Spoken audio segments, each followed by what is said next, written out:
নমস্কাৰ ই অফিচৰ আজিৰ এই ট্ৰেইনিং ভিডিঅ'টোলৈ মই আপোনালোক সকলোকে স্বাগতম জনাইছোঁ। পোনপ্ৰথমে সকলোকে মই নৱবৰ্ষৰ আন্তৰিক শুভেচ্ছা জ্ঞাপন কৰিলোঁ।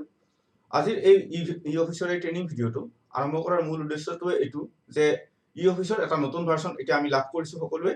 আগতে আমি 5.2 ভাৰ্চনটো ইউজ কৰি আছিলোঁ, তো এতিয়া 7.2 ভাৰ্চনটো আমাৰ সন্মুখত আহিছে। চ' এই ভাৰ্চনটো এটা নতুন ভাৰ্চন আৰু ইয়াত বহুতখিনি আমি সুবিধা লাভ কৰিম। যিসকল ই অফিচ ইউজাৰ্ছ আছে আমাৰ অসমত, মানে অসমৰ যিসকল কৰ্মচাৰী আমাৰ ই অফিচ ব্যৱহাৰ কৰি আহিছে সকলোৰে উপযোগী হোৱাকৈ মই এই ভিডিঅ'টো বনাব লৈছোঁ।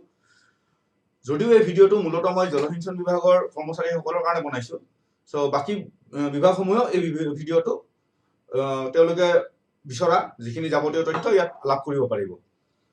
চ' জলসিঞ্চন বিভাগত আমি ই অফিচ মাধ্যম অৰ্থাৎ ফুল্লি আমি ইলেক্ট্ৰনিক চিষ্টেম এটা কৰিবলৈ গৈ আছোঁ। তো প্ৰাৰম্ভিক পৰ্যায়ত আমি ই অফিচৰ যিটো মাধ্যম, ই অফিচৰ মাধ্যমেদি আমি যিটো পেপাৰলেছ চিষ্টেম যিটো হ'ব, সেইটো প্ৰাৰম্ভিক পৰ্যায়ত আমি ফিজিকেল আৰু ইলেক্ট্ৰনিক দুইটা মিক্স কৰি আৰম্ভ কৰিব লৈছোঁ আৰু পৰৱৰ্তী পৰ্যায়ত এই ক্ৰমে সম্পূৰ্ণ ইলেক্ট্ৰনিক মাধ্যমলৈ ৰূপান্তৰিত হৈ যাব। ইয়াৰ আগতে মই মোৰ যিকেইটা ভিডিঅ' বনাইছিলোঁ, নিশ্চয় আমাৰ ইউজাৰসকলে চাইছিলে। সেই ভিডিঅ' কেইটা আছিলে আমাৰ আগৰ পুৰণা ভাৰ্চন যিটো আছিল, সেই ভাৰ্চনটোৰ ওপৰত ভিত্তি কৰি মই বনাইছিলোঁ। চ' এইবাৰ মই এই ভিডিঅ'টো নতুন ভাৰ্চনটোত আমি কেনেদৰে কাম কৰিব পাৰিম, প্লাছ আমি যিহেতু জলসিঞ্চন বিভাগত এই জানুৱাৰীৰ মাহৰ পৰাই আমি ই অফিচটো আৰম্ভ কৰিব লৈ আছোঁ, এই 2005 জানুৱাৰী মাহৰ পৰাই আমি আৰম্ভ কৰিব লৈ আছোঁ। চ' ইয়াত আমি ই অফিচক কেনেদৰে আমি কাম কাজ কৰিব পাৰিম তাৰ এটা সম্যক জ্ঞান দিবলৈ আপোনালোকক প্ৰয়াস কৰিছোঁ। চ' আশা কৰোঁ আপোনালোকে ভিডিঅ'টো ভালদৰে শেষলৈকে চাব আৰু যিখিনি মই মোৰ ফালৰ পৰা মোৰ সামৰ্থ্য অনুযায়ী, মোৰ জ্ঞান অনুযায়ী মই যিখিনি আপোনালোকক বুজাবলৈ চেষ্টা কৰিছোঁ, আশা কৰোঁ ভালদৰে আয়ত্ত কৰিবলৈ চেষ্টা কৰিব। আৰু যদি কিবা বুজিও নাপায়, আমাৰ মাষ্টাৰ ট্ৰেইনাৰসকল আছে, আমি নিজেও আছোঁ, আপোনালোকে আমাক পাৰ্চনেলিও কণ্টেক্ট কৰি ল'ব পাৰিব। চ' ই অফিচ মাধ্যমটো মূলতঃ দুটা ভাগত ভাগ কৰা হৈছে, এটা হ'ল ইলেক্ট্ৰনিক আৰু এটা হ'ল ফিজিকেল। তাৰ উপৰিও ই অফিচৰ ভিতৰত আমি তিনিটা পৰ্যায়ত কাম কৰিব পাৰোঁ, এটা হ'ল আপোনাৰ ৰিচিপ্ট, এটা হ'ল ফাইল আৰু এটা হ'ল ইছ্যু। চ' এই গোটেই বস্তুখিনি সামৰি পেলাই মই আজি আপোনালোকক এই ভিডিঅ'টো আগবঢ়াব লৈছোঁ। চ' জলসিঞ্চন বিভাগত আমি ই অফিচৰ এই মাধ্যমটো তিনিটা ভাগত ভাগ কৰি লৈছোঁ, অৰ্থাৎ আমাৰ নিজৰ ডিপাৰ্টমেণ্টক ইলেক্ট্ৰনিক মাধ্যমত ই অফিচৰ এই চিষ্টেমত আমি তিনিটা ভাগত ভাগ কৰিছোঁ, যাক আমি অৰ্গেনাইজেশ্যন ইউনিট বা ৰেপাৰ বা ডিপাৰ্টমেণ্ট বুলি আমি ক'ব পাৰোঁ। চ' আমাৰ সম্পূৰ্ণ অসমত জলসিঞ্চন বিভাগৰ যিমানকেইটা কাৰ্যালয় আছে তাক আমি তিনিটা ভাগত এনেদৰে ভাগ কৰিছোঁ যে আপোনালোকে এতিয়া যদি ভালদৰে বুজিবলৈ চেষ্টা কৰিব বস্তুটো, ছেক্ৰেটেৰিয়েট লেভেল যিটো আমাৰ ছেক্ৰেটেৰিয়েট লেভেল দিছপুৰ, সেইটোত আমি IGN বুলি নামাকৰণ কৰিছোঁ, অৰ্থাৎ IGN অৰ্থাৎ ইৰিগেশ্যন ডিপাৰ্টমেণ্ট। ঠিক তেনেকৈ চিফ ইঞ্জিনিয়াৰ লেভেল যিখিনি আছে, চিফ ইঞ্জিনিয়াৰ অফিচ যিটো আছে, চিফ ইঞ্জিনিয়াৰ অফিচটোত আমি দিয়া হৈছে CER অৰ্থাৎ office of the chief engineer. আৰু যিটো আমাৰ চাৰ্কুলৰ পৰা চাব ডিভিজন লেভেলৰ যিখিনি অফিচ আছে, সেই অফিচখিনিক আমি ষ্টেট ইৰিগেশ্যন ডিপাৰ্টমেণ্ট অৰ্থাৎ SID বুলি নামকৰণ কৰিছোঁ। অৰ্থাৎ এইটো আমাৰ চিষ্টেমত আমি কোডিং সৃষ্টি কৰিছোঁ, তিনিটা কোড সৃষ্টি কৰিছোঁ আৰু এই কোড তিনিটাৰ মাজতে ইটোৰ লগত সিটোৰ লিংক আপ থাকিব। চ' এতিয়া আমি ই অফিচৰ যিটো আমাৰ মাধ্যম, ই অফিচটো আমি ইতিমধ্যে আগৰ ভিডিঅ' কেইটাত আপোনালোকক মই দেখাইছিলোঁ কেনেদৰে আমি ই অফিচত সোমাব লাগে, কেনেদৰে আমি ই অফিচত প্ৰৱেশ কৰোঁ। সেইবোৰ প্ৰক্ৰিয়াটো আগৰ দৰে ছেইম। আমি আমাৰ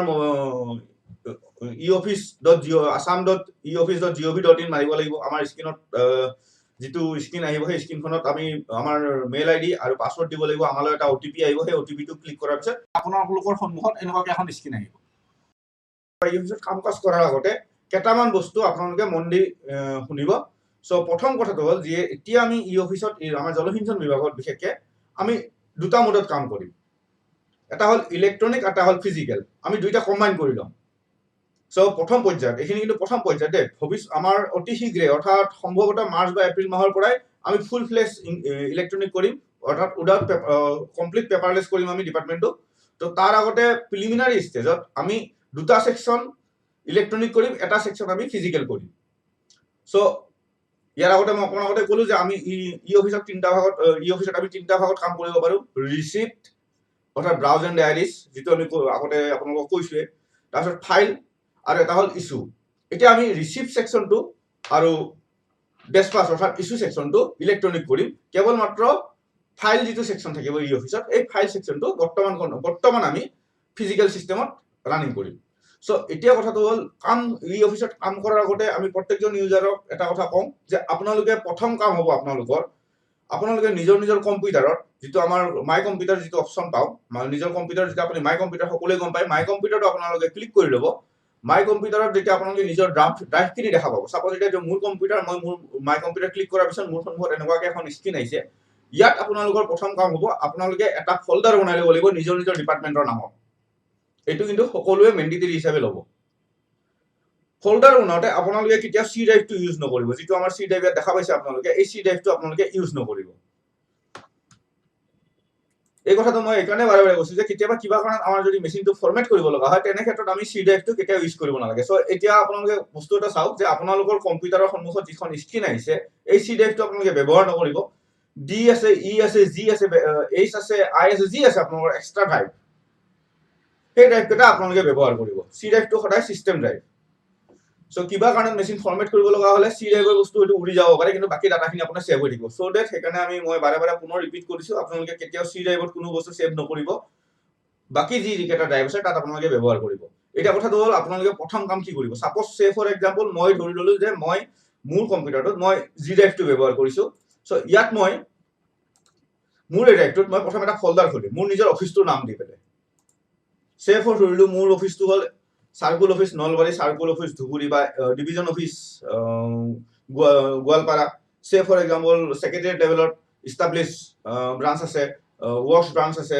বাজেট ব্ৰাঞ্চ আছে আপোনাৰ অডিট এণ্ড জেনেৰেল ব্ৰাঞ্চ আছে সো নিজৰ পাৰ্টিকুলাৰ ব্ৰাঞ্চ বা অফিসটোৰ নামত এটা ফল্ডাৰ আপোনালোকে বনাই ল'ব সে ফৰ মই ইয়াত দিলো ই অফিস হেল্প ডেস্ক এইটো মোৰ নিজৰ পাৰ্ট মই কৈছো মোৰ নিজৰ নামটো মই মোৰ নিজৰ ব্ৰাঞ্চটোৰ নাম মই ইয়াত দি ললো এতিয়া ইয়াৰ ভিতৰত আপোনালোকৰ কাম হ'ব এইটো আপুনি ক্লিক কৰিব চাওক এটা প্ৰথম ফল্ডাৰ ক্ৰিয়েট কৰিলে আপোনালোকে ফল্ডাৰটো ক্ৰিয়েট কৰাৰ পিছত ফল্ডাৰটো কেনেকৈ ক্ৰিয়েট কৰিব লাগে ইয়াৰ বিষয়ে আমি এই ট্ৰেইনিংটোত আপোনালোকক ইমান ডিটেইল নিদিওঁ কিন্তু আপোনালোকৰ কম্পিউটাৰ জনা মানুহ বহুত আছে অফিচত তেওঁলোকে নিশ্চয় জানিব কম্পিউটাৰ এটাৰ ভিতৰত কেনেকৈ ফল্ডাৰ এটা ক্ৰিয়েট কৰিব লাগে সো ফল্ডাৰটো আপোনালোকে প্ৰথম ক্ৰিয়েট কৰি ল'ব এতিয়া এই ফল্ডাৰটোৰ ভিতৰত আপোনালোকে আৰু দুটা ফল্ডাৰ বনাওক এটা হ'ল ৰিচিপ্ট চাওক এটা ফল্ডাৰ মই ক্ৰিয়েট কৰিলো এইটোৰ নাম দিম মই ৰিচিপ্ট আৰু এটা হ'ল ডেছপাছ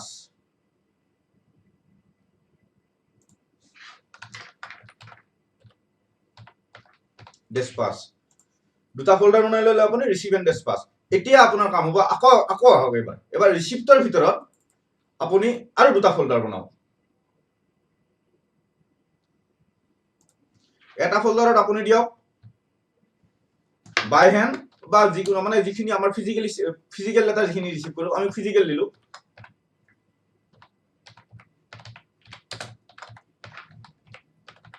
ফিজিক্যাল ৰিসিভ আৰু এটা দিয়ক আপুনি ইলেক্ট্ৰনিক ৰিসিভ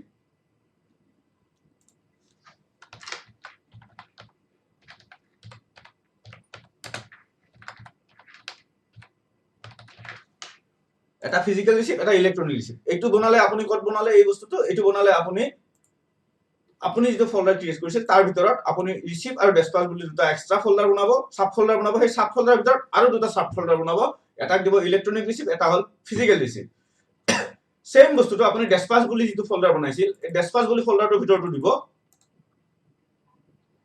তাতো সেম দুটা ফল্ডাৰ বনাব এটা ফিজিক্যাল ডেছপাছ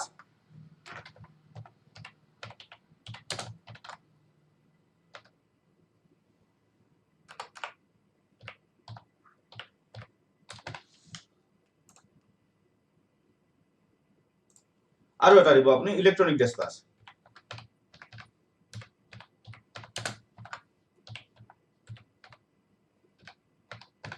সো এইখিনি আপোনাৰ প্ৰথম কাম হ'ল এইখিনি যে আপুনি নিজৰ কম্পিউটাৰত এনেকৈ আপুনি ফল্ডাৰ বনাই ল'ব এইটো আপোনালোকৰ প্ৰথম কাম এইখিনি কাম হোৱাৰ পিছত তাৰ নেক্সট লেভেলত এতিয়া আমি কি কৰিম সেইটো আপোনালোকক জনাই আছো সো আমাৰ কম্পিউটাৰত এনেকৈ ফল্ডাৰ বনোৱা এই প্ৰথম পৰ্যায়ৰ কামখিনি আমাৰ হৈ গ'ল এইবাৰ আমি যাম ই অফিচৰ ভিতৰত ই অফিসত আমাৰ প্ৰথম কাম হয় ৰিসিপ্টৰ পৰা সো আমি যেতিয়া ই অফিসটো খুলিম ই অফিস খোলা গোটেই বস্তুখিনি আপোনালোকে ইতিমধ্যে গম পাইছে কেনেকৈ আমি ই অফিসটো খুলিব লাগে সো ই অফিস খোলাৰ পিছত তাৰ আগতে সমুখে মই কৈ আছো যদি এনআইসি নেট আছে তো ডাইৰেক্ট ই অফিস আপোনালোকে assam.eoffice.assam.eoffice.gov.in মাৰিলে আপোনালোকে ই অফিস খুলিব পাৰিব আৰু যদি কাৰোবাৰ NIC ৰিকগনাইজ নেট নাই, অথৰাইজ নেট নাই, তেনে ক্ষেত্ৰত আপোনালোকে VPN থ্ৰু দি অফিচত যাব পাৰিব। চ' VPN কেনেকৈ সোমাব লাগে, VPN থ্ৰু দি কেনেকৈ অফিচত সোমাব লাগে, গোটেই গোটেইখিনি বস্তু মই আপোনালোকক আগৰ ভিডিঅ'টোত আপোনালোকক কৈছোৱে।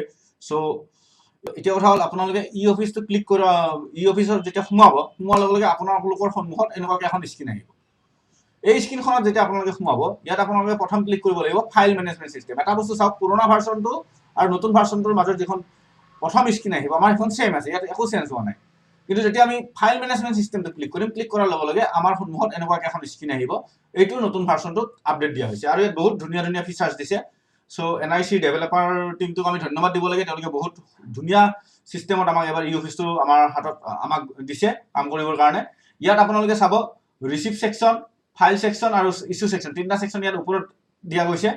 ইয়াত আপুনি ৰিচিপ্টৰ ভিতৰত create, inbox, send, advance charge পাব। ফাইলৰ ভিতৰত create, inbox, send, advance charge পাব আৰু ইছ্যুৰ ভিতৰতো চেণ্ড, ৰিটাৰ্ণ, এডভান্স চাৰ্জ পাব। এতিয়া কথাটো হ'ল আমি আমাৰ অফিচৰ প্ৰথম কামটো মই অকণমান আগতে কৈছোঁ যে আমাৰ অফিচৰ প্ৰথম কামটো হ'ব ৰিচিপ্টৰ পৰা আমাৰ অফিচৰ কামবোৰ আৰম্ভ হ'ব।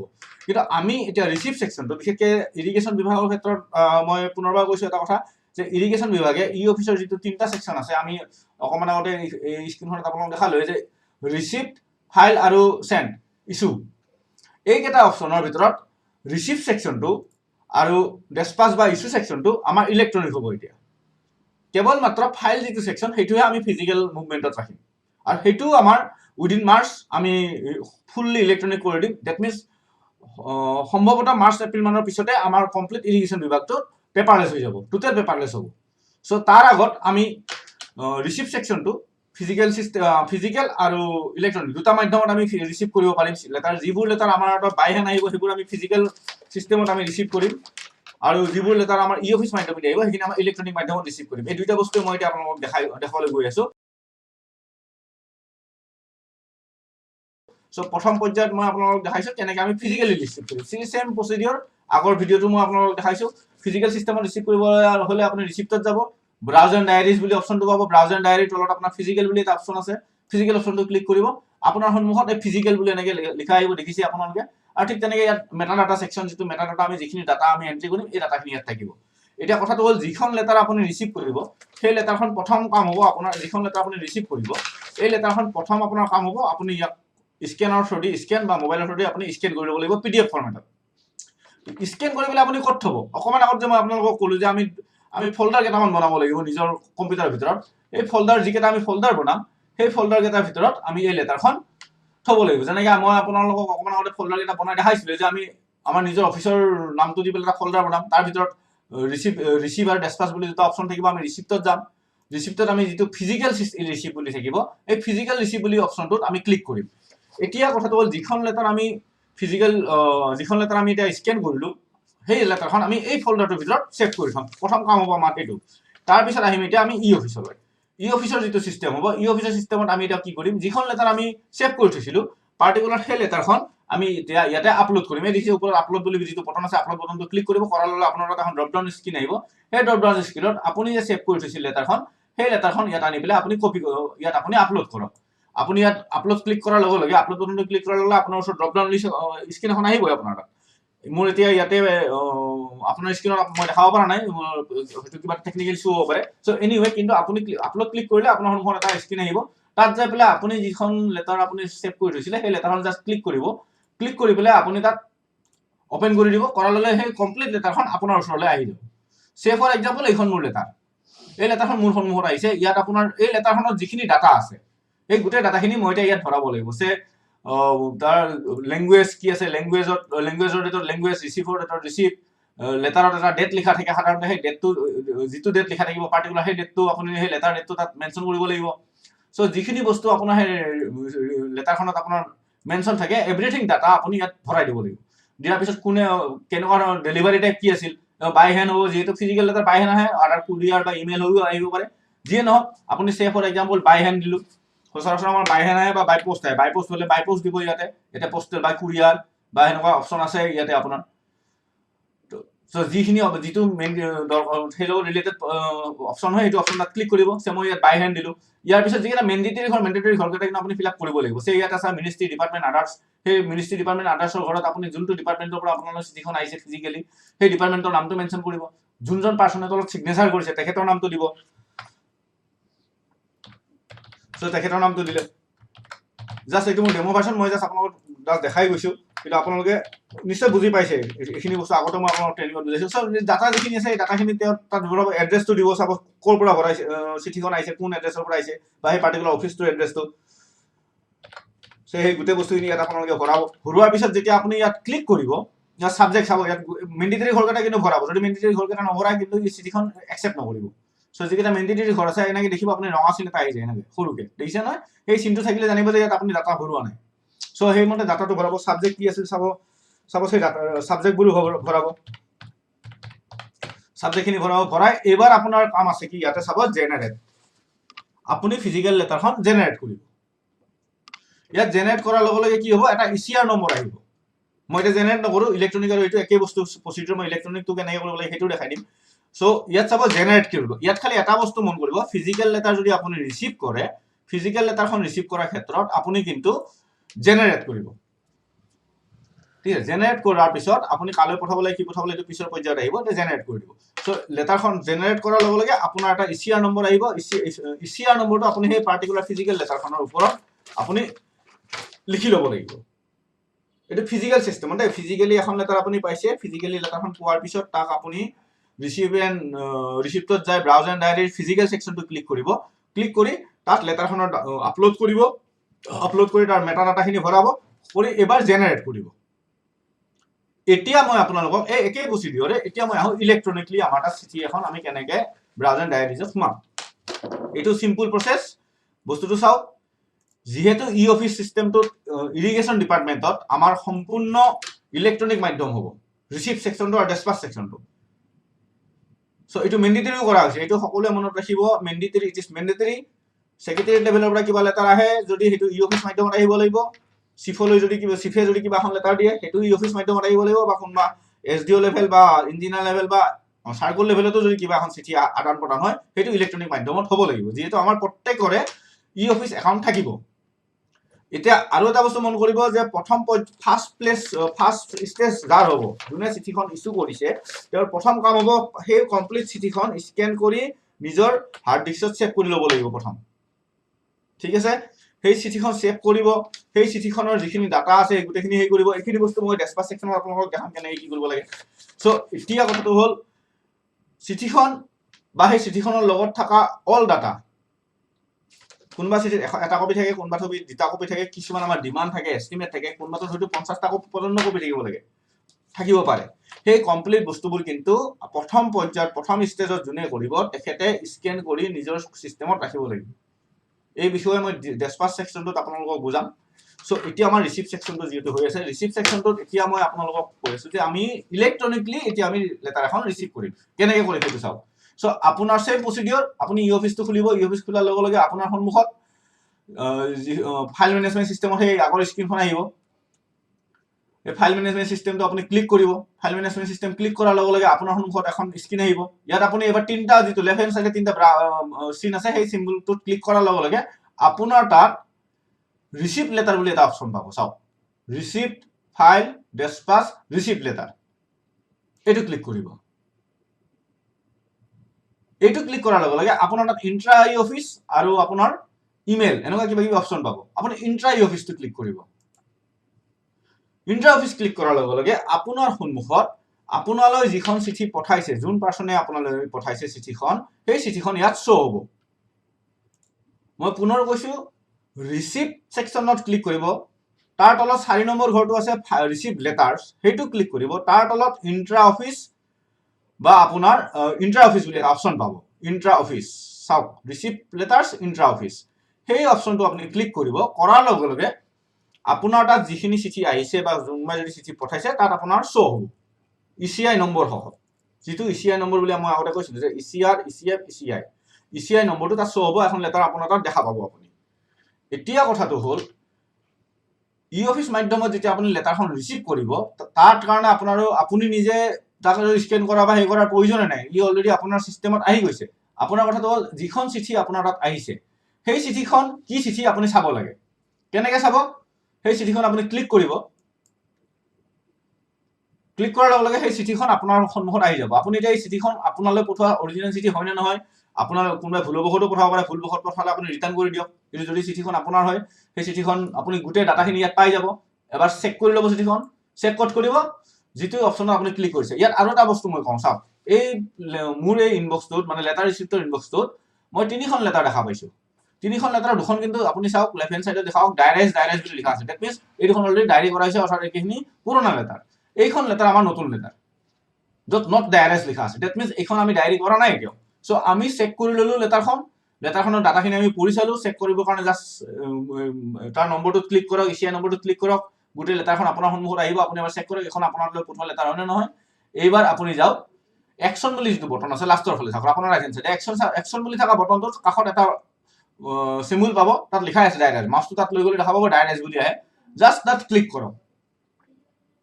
আপোনাৰ সন্মুখত এনেকৈ এখন উইণ্ড' খোল খাব। এইবাৰ আপুনি চাওক যিখন লেটাৰ আপুনি ক্লিক কৰিছিল সেই লেটাৰখনৰ নম্বৰটো ওপৰত আহি যায়। আপুনি জাষ্ট তাতে ক্লিক কৰক বক্সটোত, এইটো চাওক এই বক্সটোত আপুনি জাষ্ট ক্লিক কৰক। ক্লিক কৰাৰ পিছত আপোনাৰ যি দুখন সৰু সৰু উইণ্ড' দেখা পাব আপুনি, তাৰ মাজত দুটা চিম্বল আছে, এটা ৰাইট এৰ' এটা লেফ্ট এৰ'। এই ৰাইট এৰত আপুনি ক্লিক কৰি দিয়ক। এই চিঠিখন এতিয়া লেফ্টৰ পৰা ৰাইটলৈ গুচি আহিব। ডেট মিনছ এতিয়া আপোনাৰ চিষ্টেমত আহি গ'ল। তাত চিলেক্ট কৰক। কিবা কাৰণত আপুনি ভুলবশতঃ যদি এইখন চিলেক্ট কৰা হৈছে, আপুনি লেফ্ট এৰ'টো মাৰিলে সি আকৌ পুনৰ সেই আগৰ জেগাত গুচি যাব। চাওক তালৈ গুচি গ'ল, ইয়াত খালী হৈ গ'ল। কেতিয়াবা একেলগে 3-4খন চিঠি আহে, সেইখিনি মুহূৰ্ততো আমি একেলগে এটা ফাইলৰ সেই চিঠি আহিলে এখন এখনকে চিলেক্ট কৰি আমি এনেকৈ ইয়াত আনিব পাৰোঁ। চ' এট প্ৰেজেণ্ট কণ্ডিশ্যন মই ইয়াত ক্লিক কৰিলোঁ, ৰাইট এৰ' ক্লিক কৰিলোঁ, মোৰ ৰাইট এৰ' চাইডত আহি গ'ল, ৰাইট উইণ্ডখনত চিঠিখন আহি গ'ল। এইবাৰ মই ডাইৰেক্ট বুলি অপশ্যনটো ক্লিক কৰিম। ডাইৰেক্ট ক্লিক কৰাৰ লগে লগে সেই পাৰ্টিকুলাৰ চিঠিখন চাওক ফিজিকেলত আমি আপলোড কৰিছিলোঁ, ইয়াত অট'মেটিক আহি গ'ল। ফিজিকেলত আমি স্কেন কৰি আপলোড কৰিছিলোঁ, কিন্তু ইয়াত আপোনালোকে এটা বস্তু চাওক, ইয়াত অট'মেটিকলি চিঠিখন আহি গ'ল। ডেট মিনছ এইখনত আমাৰ আপলোড কৰিব লগা কোনো অপশ্যন নাই। চ' এতিয়া কথাটো হ'ল যে আপোনাৰ সন্মুখত যিখন চিঠি এতিয়া আহিছে, যিখন চিঠি এতিয়া আপোনাৰ সন্মুখত আহিলে, এই চিঠিখন আপুনি ইয়াত যিখিনি ডাটা আছে মেটা ডাটা ছেকশ্যন, যিখিনি আমি মেটা ডাটা বুলি কওঁ, চিঠিখনটো অলৰেডি আপোনাৰ সন্মুখত আহিলে। এই চিঠিখন চাই আপুনি এই ডাটাখিনি ফিল আপ কৰক। চেম প্ৰচিডিউৰ ফিজিকেল চিষ্টেমত আপুনি যেনেকৈ ফিল আপ কৰিছিল, এইখনতো চেম বস্তু, তাৰ পাৰ্টিকুলাৰ ডাটাবোৰ আপোনালোকে ফিল আপ কৰক। কিন্তু ইয়াত এটা বস্তু চাব, ডেলিভাৰী মোড। আমি আগৰখনত লিখিছিলোঁ বাই হেণ্ড, কুৰিয়াৰ, সেনেকৈ লিখিছিলোঁ, যিহেতু এইখন আমাৰ ফিজিকেলি আহিছিল। এইখন চিঠি আমাৰ আহিছে ইলেক্ট্ৰনিকলি, অৰ্থাৎ ই অফিচ মাধ্যমত আহিছে। ইয়াত মাত্ৰ আমি এটাই অপশ্যন দিম, সেইটো হ'ল ইলেক্ট্ৰনিক। জাষ্ট ইলেক্ট্ৰনিক অপশ্যনটো আপুনি ক্লিক কৰক, ডেলিভাৰী মোড ইলেক্ট্ৰনিক। বাকী ইয়াত মেইন যিখিনি ডাটা আছে সেইখিনি মেণ্ডেটৰী ডাটা যিখিনি আছে, ৰিচিভ লেটাৰ ডেট যি আছে, লেটাৰ ডেটৰ জেগাত ভৰাওক। তাৰ ৰিচিভ ডেটটো আপুনি যোন তাৰিখে কৰিব সেই ডেটেই আহিব, কোন তাৰিখে আপুনি ৰিচিভ কৰিছে সেইমতে আপোনাৰ তাৰ ডেটটো শ্ব' কৰিব। চ' যিখিনি তাৰ ডাটা আছে সেই ডাটাখিনি ফিল আপ কৰক।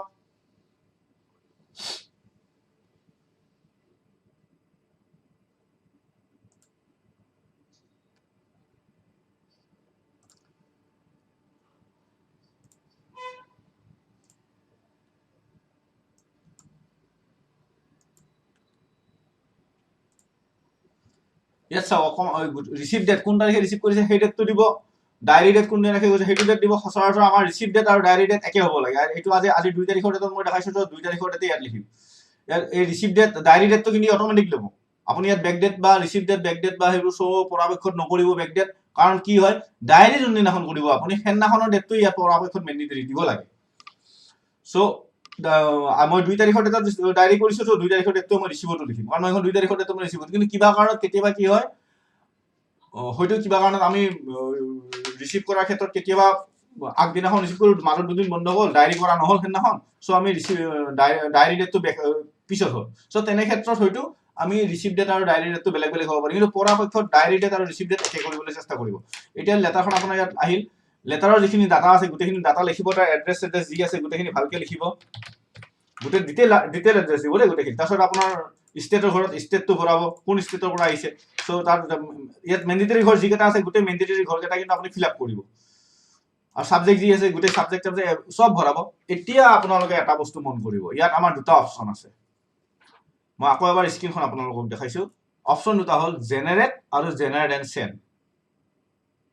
এই দুটা অপশ্যনৰ মিনিংটো হ'ল মই ফিজিকেলত কৈছিলোঁ যে আপুনি জাষ্ট জেনেৰেট কৰক, তেতিয়া আপোনাৰ ইনবক্সৰ ক্ৰিয়েটেড ৰিচিপ্টৰ ক্ৰিয়েটেড বুলি অপশ্যনত আপুনি আপোনাৰ চিঠিখন বিচাৰি পাব।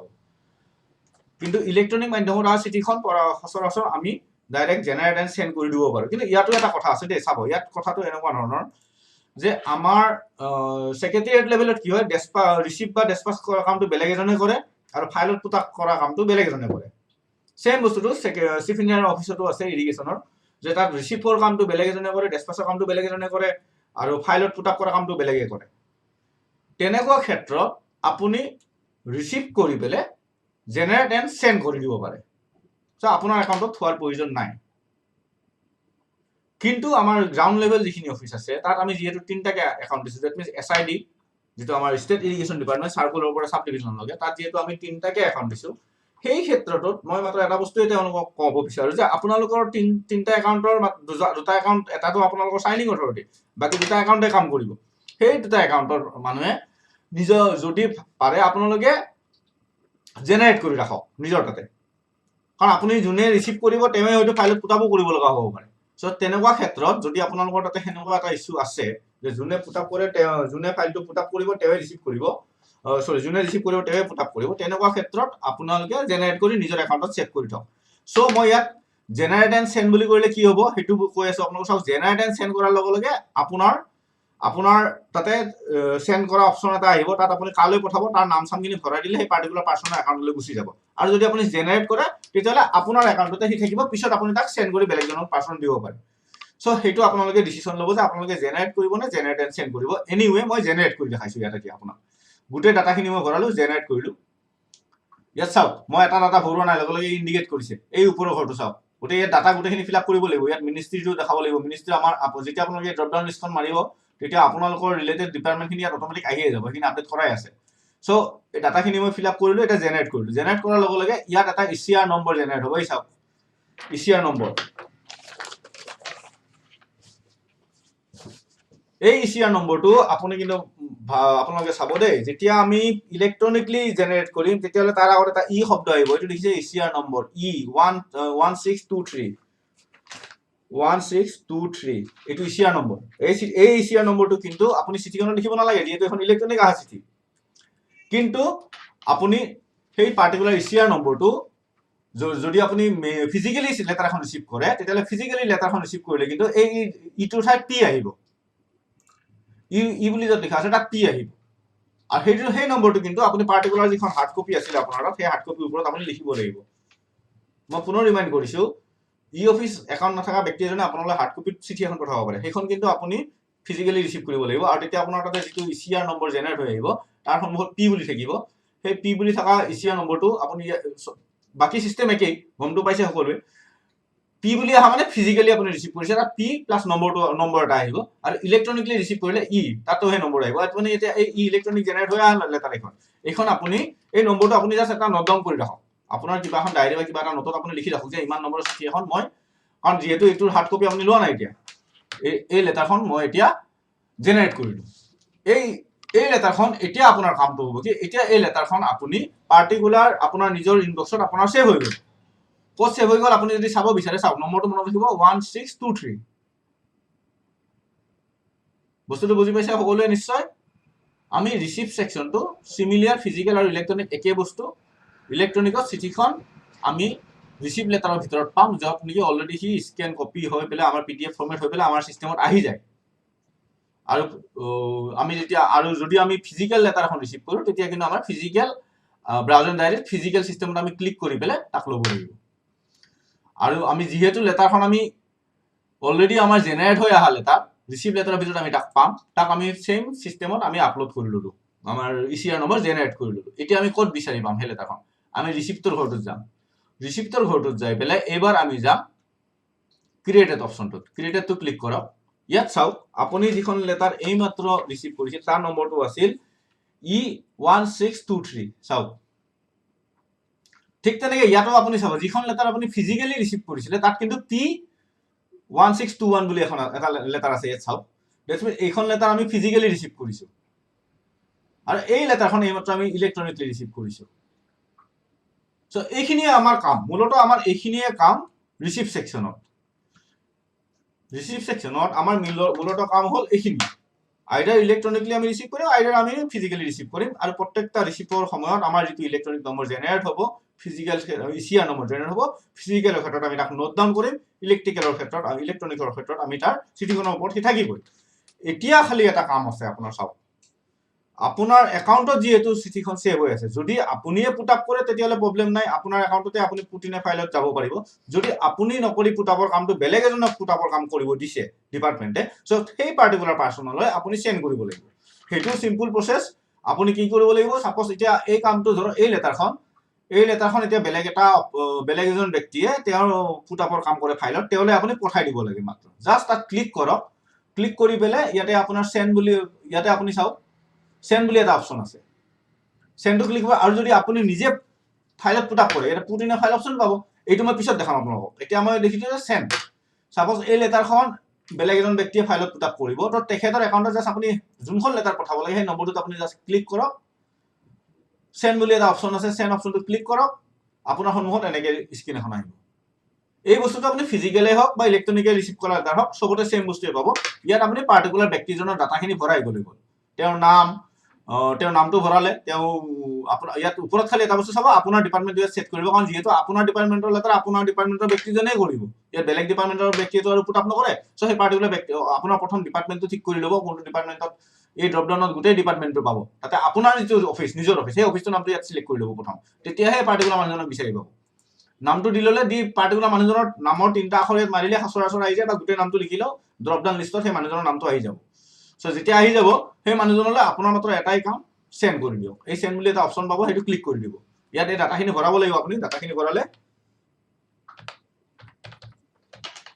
ভৰালে চাব মানুহজনৰ নাম অভিজিত দাস চাব মই লিখিলোঁ অভিজিত দাস তেখেতৰ একাউণ্টলৈ আপুনি এতিয়া পঠাই দিব লাগে তো ইয়াত যদি কিবা ডাটা ভৰাব লাগে কিবা ডিউ ডেট দিব লাগে যদি ইমান দিনৰ ভিতৰত কামটো পুট আপ কৰি পঠাব লাগে চ' তেতিয়াহ'লে আপুনি চেট ডিউ ডেট দিব লাগিব যদি কিবা একশ্যন আছে একশ্যনত দিব পাৰে give time please call please discuss এইবোৰ ক্লিক কৰাৰ লগে লগে ইয়াত অপশ্যনবোৰ পাই যাব চ' যদি মেণ্ডেটৰী হৈ যদি আপুনি ভাবে দিব লাগে বুলি তো এই ডাটাবোৰ ফিল আপ কৰি দিব আৰু ইয়াত চাব প্ৰায়ৰিটি বুলি অপশ্যন এটা পাব এইবোৰ ক্লিক কৰিলে পাব ড্ৰপডাউন আহি যায় ইয়াত তলত মই এতিয়া আপোনাৰ স্ক্ৰীণত মই ড্ৰপডাউনটো ওলোৱা নাই কিন্তু আপুনি এই পাৰ্টিকুলাৰ বক্সবোৰত ক্লিক কৰিলে ড্ৰপডাউন লিষ্ট পাব যেনেকৈ আমি কিছুমান এছেম্বলি কুৱেশ্যন থাকিলে immediate most immediate out to day এনেকুৱা টাইপৰ কিছুমান অপশ্যন পাওঁ সেই অপশ্যনবোৰ ইয়াত পাই যাব আপুনি চ' যদি প্ৰয়োজন হয় এইটো ক্লিক কৰি দিব দি পেলাই আপুনি জাষ্ট চেণ্ড বটনটো ক্লিক কৰিব চেণ্ড কৰিলে কি হ'ব সেই পাৰ্টিকুলাৰ পাৰ্চনৰ একাউণ্টত সেই লেটাৰখন গুচি যাব এই প্ৰক্ৰিয়াটো আপোনাৰ ইলেক্ট্ৰনিকৰ ক্ষেত্ৰতে হওক বা ফিজিকেল ৰিচিপ্টৰ ক্ষেত্ৰতে হওক চবতে একেই চ' ৰিচিভ পাৰ্টখিনি এইখিনি চ' অফিচৰ যিটো ৰিচিভ পাৰ্ট হ'ল এই ৰিচিভ পাৰ্টখিনিৰ বিষয়ে মই আপোনালোকক থুলমূল এটা আভাস দিছোঁ নিশ্চয় আপোনালোকে বুজি পাইছে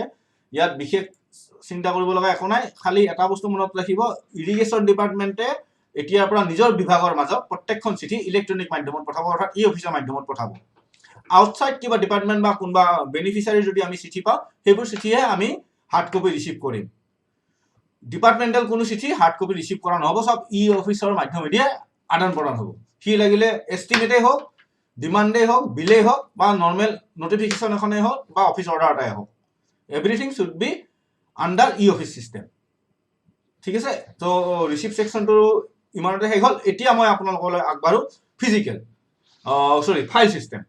ফাইল চিষ্টেমটোত কিন্তু এটা কথা মনত ৰাখিব বৰ্তমান ইৰিগেশ্যন ডিপাৰ্টমেণ্টত ৰিচিপ্টটো ইলেক্ট্ৰনিকত কৰিব লাগিব আমি ইলেক্ট্ৰনিক ফেচিলিটি পাম আমি ৰিচিপ্টৰ ক্ষেত্ৰত ফাইলৰ ছেকশ্যনত কিন্তু আমি বৰ্তমান যিহেতু ফিজিকেল ফাইল মুভমেণ্টটো চলাই ৰাখিম কেইটামান মাহৰ কাৰণেহে মাত্ৰ দেই মাৰ্চৰ পৰা কিন্তু আমি ফুল্লি ইলেক্ট্ৰনিক হ'ব চ' তেতিয়ালৈকে আমি ফিজিকেল চিষ্টেমটোতে ফাইলখিনি পুট আপ কেনেকৈ কৰিব লাগে ফাইল ক্ৰিয়েট কেনেকৈ কৰিব লাগে সেই কামটো কৰিম চ' এতিয়া আমি ফাইল ছেকশ্যনটোলৈ আহোঁ ফাইল এটা আমি কেনেকৈ ক্ৰিয়েট কৰিম কেনেকৈ তাত চিঠি এখন আমি পুট আপ কৰিম এই গোটেই প্ৰক্ৰিয়াটো মই এতিয়া আপোনালোকক দেখাম এতিয়া যিটো ফাইল চিষ্টেম মই এতিয়া দেখাব গৈ আছোঁ এইটো ফিজিকেল ফাইল ট্ৰেকিং চিষ্টেমটো মই দেখাম যিহেতু ইৰিগেশ্যন ডিপাৰ্টমেণ্টত for the timing physical file tracking মুভমেণ্টটো চলিব ইলেক্ট্ৰনিক ফাইল চিষ্টেমটো আমি মাৰ্চ মাহৰ পৰা আৰম্ভ কৰিম চ' সেইখিনি সময়ত মই ইলেক্ট্ৰনিকৰ বিষয়ে জনাম আজিৰ ভিডিঅ'টোত মই মাত্ৰ ফিজিকেল ফাইল এটাত কেনেকৈ আমাৰ নতুন ভাৰ্চনটোত ফিজিকেল ফাইল চিষ্টেমত কেনেকৈ আমি চিঠিখন পুট আপ কৰিব পাৰোঁ তাক আমি দেখাম আৰু কেনেকৈ আমি ECF নম্বৰ এটা জেনেৰেট কৰিব পাৰোঁ সেই বস্তুটো দেখাম তো এতিয়া চাওক আমি ফাইল এটা কেনেকৈ ক্ৰিয়েট কৰিম চেম বস্তু আমি ফাইল মেনেজমেণ্ট চিষ্টেমত যাম ফাইল মেনেজমেন্ট সিস্টেমত যাই পেলাই আমি ফাইল মেনেজমেন্ট সিস্টেমত ক্লিক কৰিম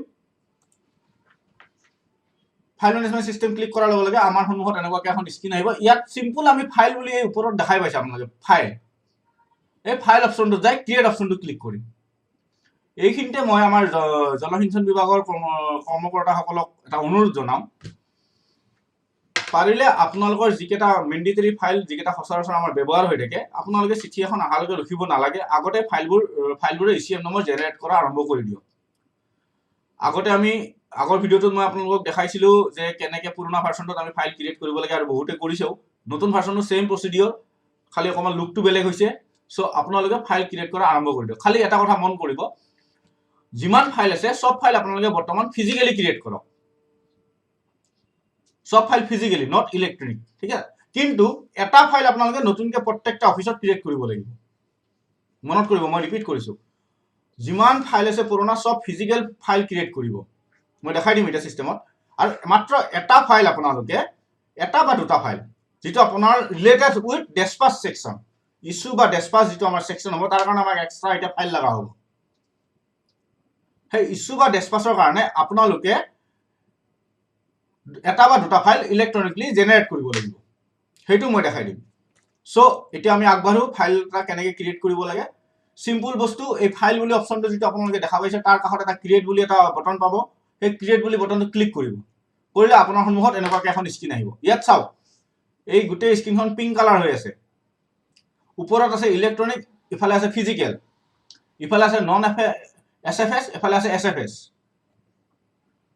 নন এছএফএছ মানে সিঙ্গল ফাইল সিস্টেম নহয় আৰু এটো হল এছএফএছ মানে সিঙ্গল ফাইল সিস্টেম ডিফাৰেন্স হেতুৱে সিঙ্গল ফাইল সিস্টেম আৰু non SFS single file system আৰু এছএফএছ হল সিঙ্গল ফাইল সিস্টেম এতিয়া কথাটো হল আমি নন এছএফএছ টো ক্লিক কৰিম আৰু ইফালে আমি ফিজিক্যাল ক্লিক কৰিম ফিজিক্যাল ক্লিক কৰাৰ লগে লগে ইয়াত আপুনি চাব ব্ৰাউন কালাৰ হ'ব আমাৰ যিখিনি পুৰণা ফাইল আছে পুৰণা ফিজিক্যাল ফাইলবোৰ আমি এনেকৈ ব্ৰাউন কালাৰ অৰ্থাৎ ফিজিক্যালি ক্লিক কৰিম যিবোৰ আমাৰ ফিজিক্যাল ফাইল আছে সেই ফাইলবোৰ আমি ফিজিক্যালি ক্লিক কৰিম ইয়াত ব্ৰাউন কালাৰ হ'ব ইয়াত আপোনালোকে প্ৰথম ঘৰত আমি আগতে ইয়াত চাব ওপৰত আপোনাৰ অফিচৰ নামটো আহি যাব ইয়াত যেনেকৈ ministry of electronics and information technology লিখা আছে ঠিক তেনেকৈ ইয়াতে office of the chief engineer irrigation department Assam secretariat বা ষ্টেট ইৰিগেশ্যন ডিপাৰ্টমেণ্ট এনেকৈ আপোনালোকৰ অফিচৰ নামবোৰ পাৰ্টিকুলাৰ OU হিচাপে লিখা থাকিব ইয়াত যোনটো অফিচৰ মানুহ আপুনি সেই পাৰ্টিকুলাৰ অফিচৰ আপুনি যোনটো অফিচৰ লগত ৰিলেটেড আপোনাৰ অফিচৰ নামটো ইয়াত আহি যাব অট'মেটিকলি প্লাছ এই তলৰ ঘৰটোত আপোনালোকৰ কোনটো ব্ৰাঞ্চ কোনটো সাৰ্কল কোনটো ডিভিজন কোনটো সেকশনত কাম কৰে সেই গোটেই ডিটেইলখিনি আপোনাৰ ইয়াত আহি যাব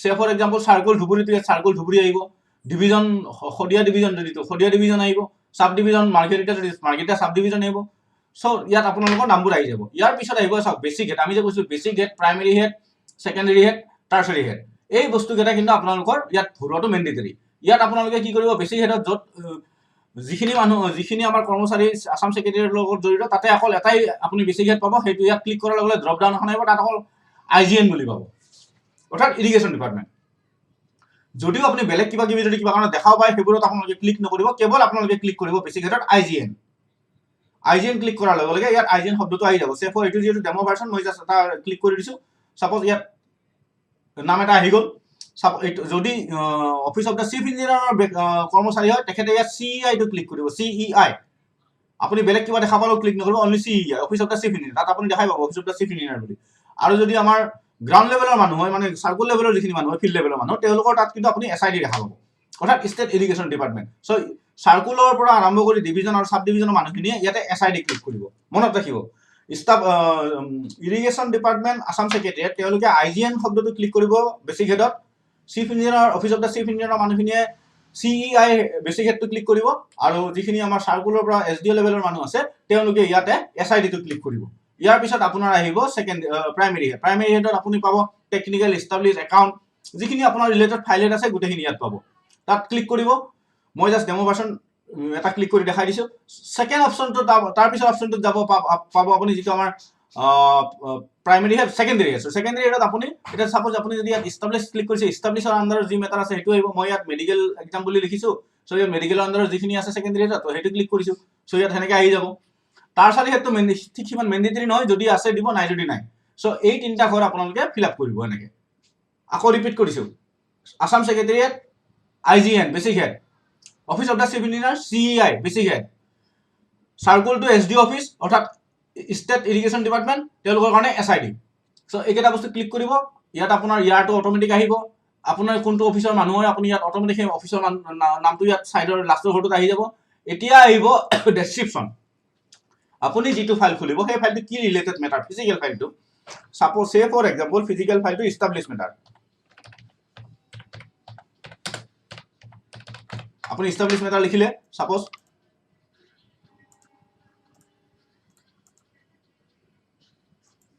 তাৰপিছত আপোনাৰ তাৰপিছত ঘৰটোত আহক আপুনি মেইন কেটেগৰীটো সেম বস্তু চাব আপুনি কিহৰ মেটাৰ হয়। যদি মই সাপোজ যিটো মেইন কেটেগৰী ৰিলেটেড হয় সেইটো আপুনি ইয়াত পাই যাব ড্ৰপ ডাউনত, সেইটো লিখিব। এতিয়া কথাটো হ'ল ডেছক্ৰিপশ্যনত আপুনি এটা বস্তু কৰিব, যিহেতু আপুনি ফিজিকেল ফাইল ক্ৰিয়েট কৰি আছে, ডেছক্ৰিপশ্যনত আপুনি এটা বস্তু দিব। আপোনাৰ যিটো পুৰণা ফাইলত এটা নম্বৰ আমি লিখি থৈছিলোঁ, চবৰে তাত সেনেকৈ লিখা থাকে। সাপোজ ধৰক আজি যদি আছাম ছেক্ৰেটাৰী হয় তেওঁলোকে এটা ফাইল নম্বৰ দিয়ে IGN, যদি ৱৰ্কছৰ ফাইল ৱৰ্কছ W বুলি দিয়ে। তাৰপিছত আপোনাৰ কিবা এটা ফাইল নম্বৰ থাকে, সাপোজ ৱৰ্ক অৰ্ডাৰ সাপোজ। তাৰপিছত ধৰক কিবা এটা নম্বৰ দিয়া থাকে,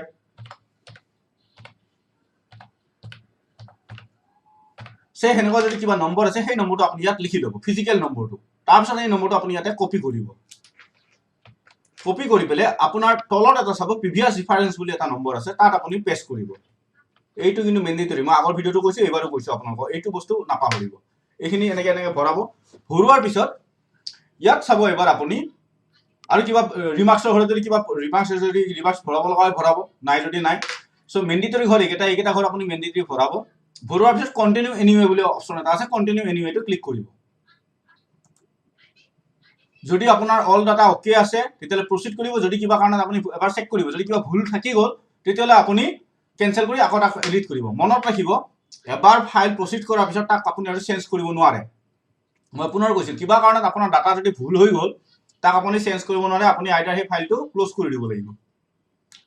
কিছুমান পাৰিব, এডিট অপশ্যন আছে কিছুমান জেগাত, তেনেকৈ ডেছক্ৰিপশ্যন আপুনি চেঞ্জ কৰিব পাৰে, মেইন কেটেগৰী চেঞ্জ কৰিব পাৰে, প্ৰিভিয়াছ ৰিফাৰেঞ্চ বা কিবা এইবোৰ বস্তু যদি কিবা ভুলবশতঃ লিখা গ'ল আপুনি চেঞ্জ কৰিব পাৰে, এডিট কৰিব পাৰিব।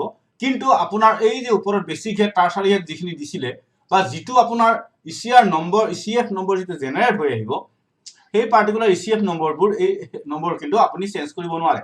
ৰংলি যদি কিবা ফাইল আপুনি ইলেক্ট্ৰনিকতে হওক ফিজিকেলতে হওক ক্ৰিয়েট হৈছে, except description, main category, remarks, previous reference, language এইবোৰ আপুনি কাৰেকশ্যন কৰিব পাৰিব, নম্বৰ কিন্তু চেঞ্জ কৰিব নোৱাৰে, আৰু তাৰ বেছিক হেড টাৰ্চাৰী হেড এইবোৰ চেঞ্জ কৰিব নোৱাৰে। তেনে ক্ষেত্ৰত পাৰ্টিকুলাৰ সেই ফাইলটো আপুনি ক্ল'জ কৰিব লাগিব কাম আৰম্ভ কৰাৰ আগতে। চ' কোনোবাই যদি ভুলবশতঃ সেনেকুৱাকৈ ক্ৰিয়েট কৰিছে, লগে লগে নোট ডাউন কৰি ল'ব যে এইটো ফাইল মোৰ তাৰ বেছিক হেডটো দুয়োটা ভুল হ'ল বা চামথিং কিবা ৰং হ'ল, লগে লগে তাক নোট ডাউন কৰি ল'ব। পিছৰ পৰ্যায়ত সেই ফাইলটো ক্ল'জ কৰিব লাগিব, সেইটো আমি পিছত আপোনালোকক দেখাই দিম। সেই ফাইলটো আপুনি ইউজেই নকৰিব, এইটো ক্ল'জ কৰিব লাগিব। দৰকাৰ হ'লে ভুলকৈ লিখা ফাইলটো আকৌ আপুনি শুদ্ধকৈ বেলেগ এটা ফাইল ক্ৰিয়েট কৰক, বেলেগ এটা ECF নম্বৰ জেনেৰেট হ'ব, তাতে নতুন ECF হ'ব। পুৰণা ফাইলটো আপুনি নোট ডাউন কৰি ৰাখক আৰু সেইটো ক্ল'জ কৰি দিব লাগিব। চ' এইটো ক্ল'জ ডাউন কৰা চিষ্টেমটো আমি পিছত দেখাম বা পিছত আপোনালোকক দেখুৱাই দিম কেনেকৈ কৰিব লাগে। আজি মেইন কথাটো লৈ আহোঁ। চ' এতিয়া আপুনি এই গোটেই ডাটাখিনি ভৰালে, এতিয়া ইয়াত কণ্টিনিউ এনিৱে বুলি এটা অপশ্যন পাব। কণ্টিনিউ এনিৱেটো ক্লিক কৰাৰ লগে লগে আপোনাক সুধিব all data correct or not. আপুনি যে দেখিছে যে all data correct, then proceed কৰিব। প্ৰচিড কৰাৰ লগে লগে আপোনাৰ এটা নম্বৰ আহিব। চাওক ইয়াত আকৌ ছেম নম্বৰ P1, এই ওপৰত দেখিছে নাই নম্বৰটো, এইটো আহি গৈছে। চাওক আপোনাৰ ফাইল নম্বৰটো establish matter, IGN, works, order, PT, পুৰণা ফাইল নম্বৰটো আহি গৈছে, ফিজিকেল গোটেই ডিটেইলখিনি ইয়াত আহি গৈছে। আপুনি নোট ডাউন কৰিব লাগিব, এইটোকে আকৌ ECF নম্বৰ।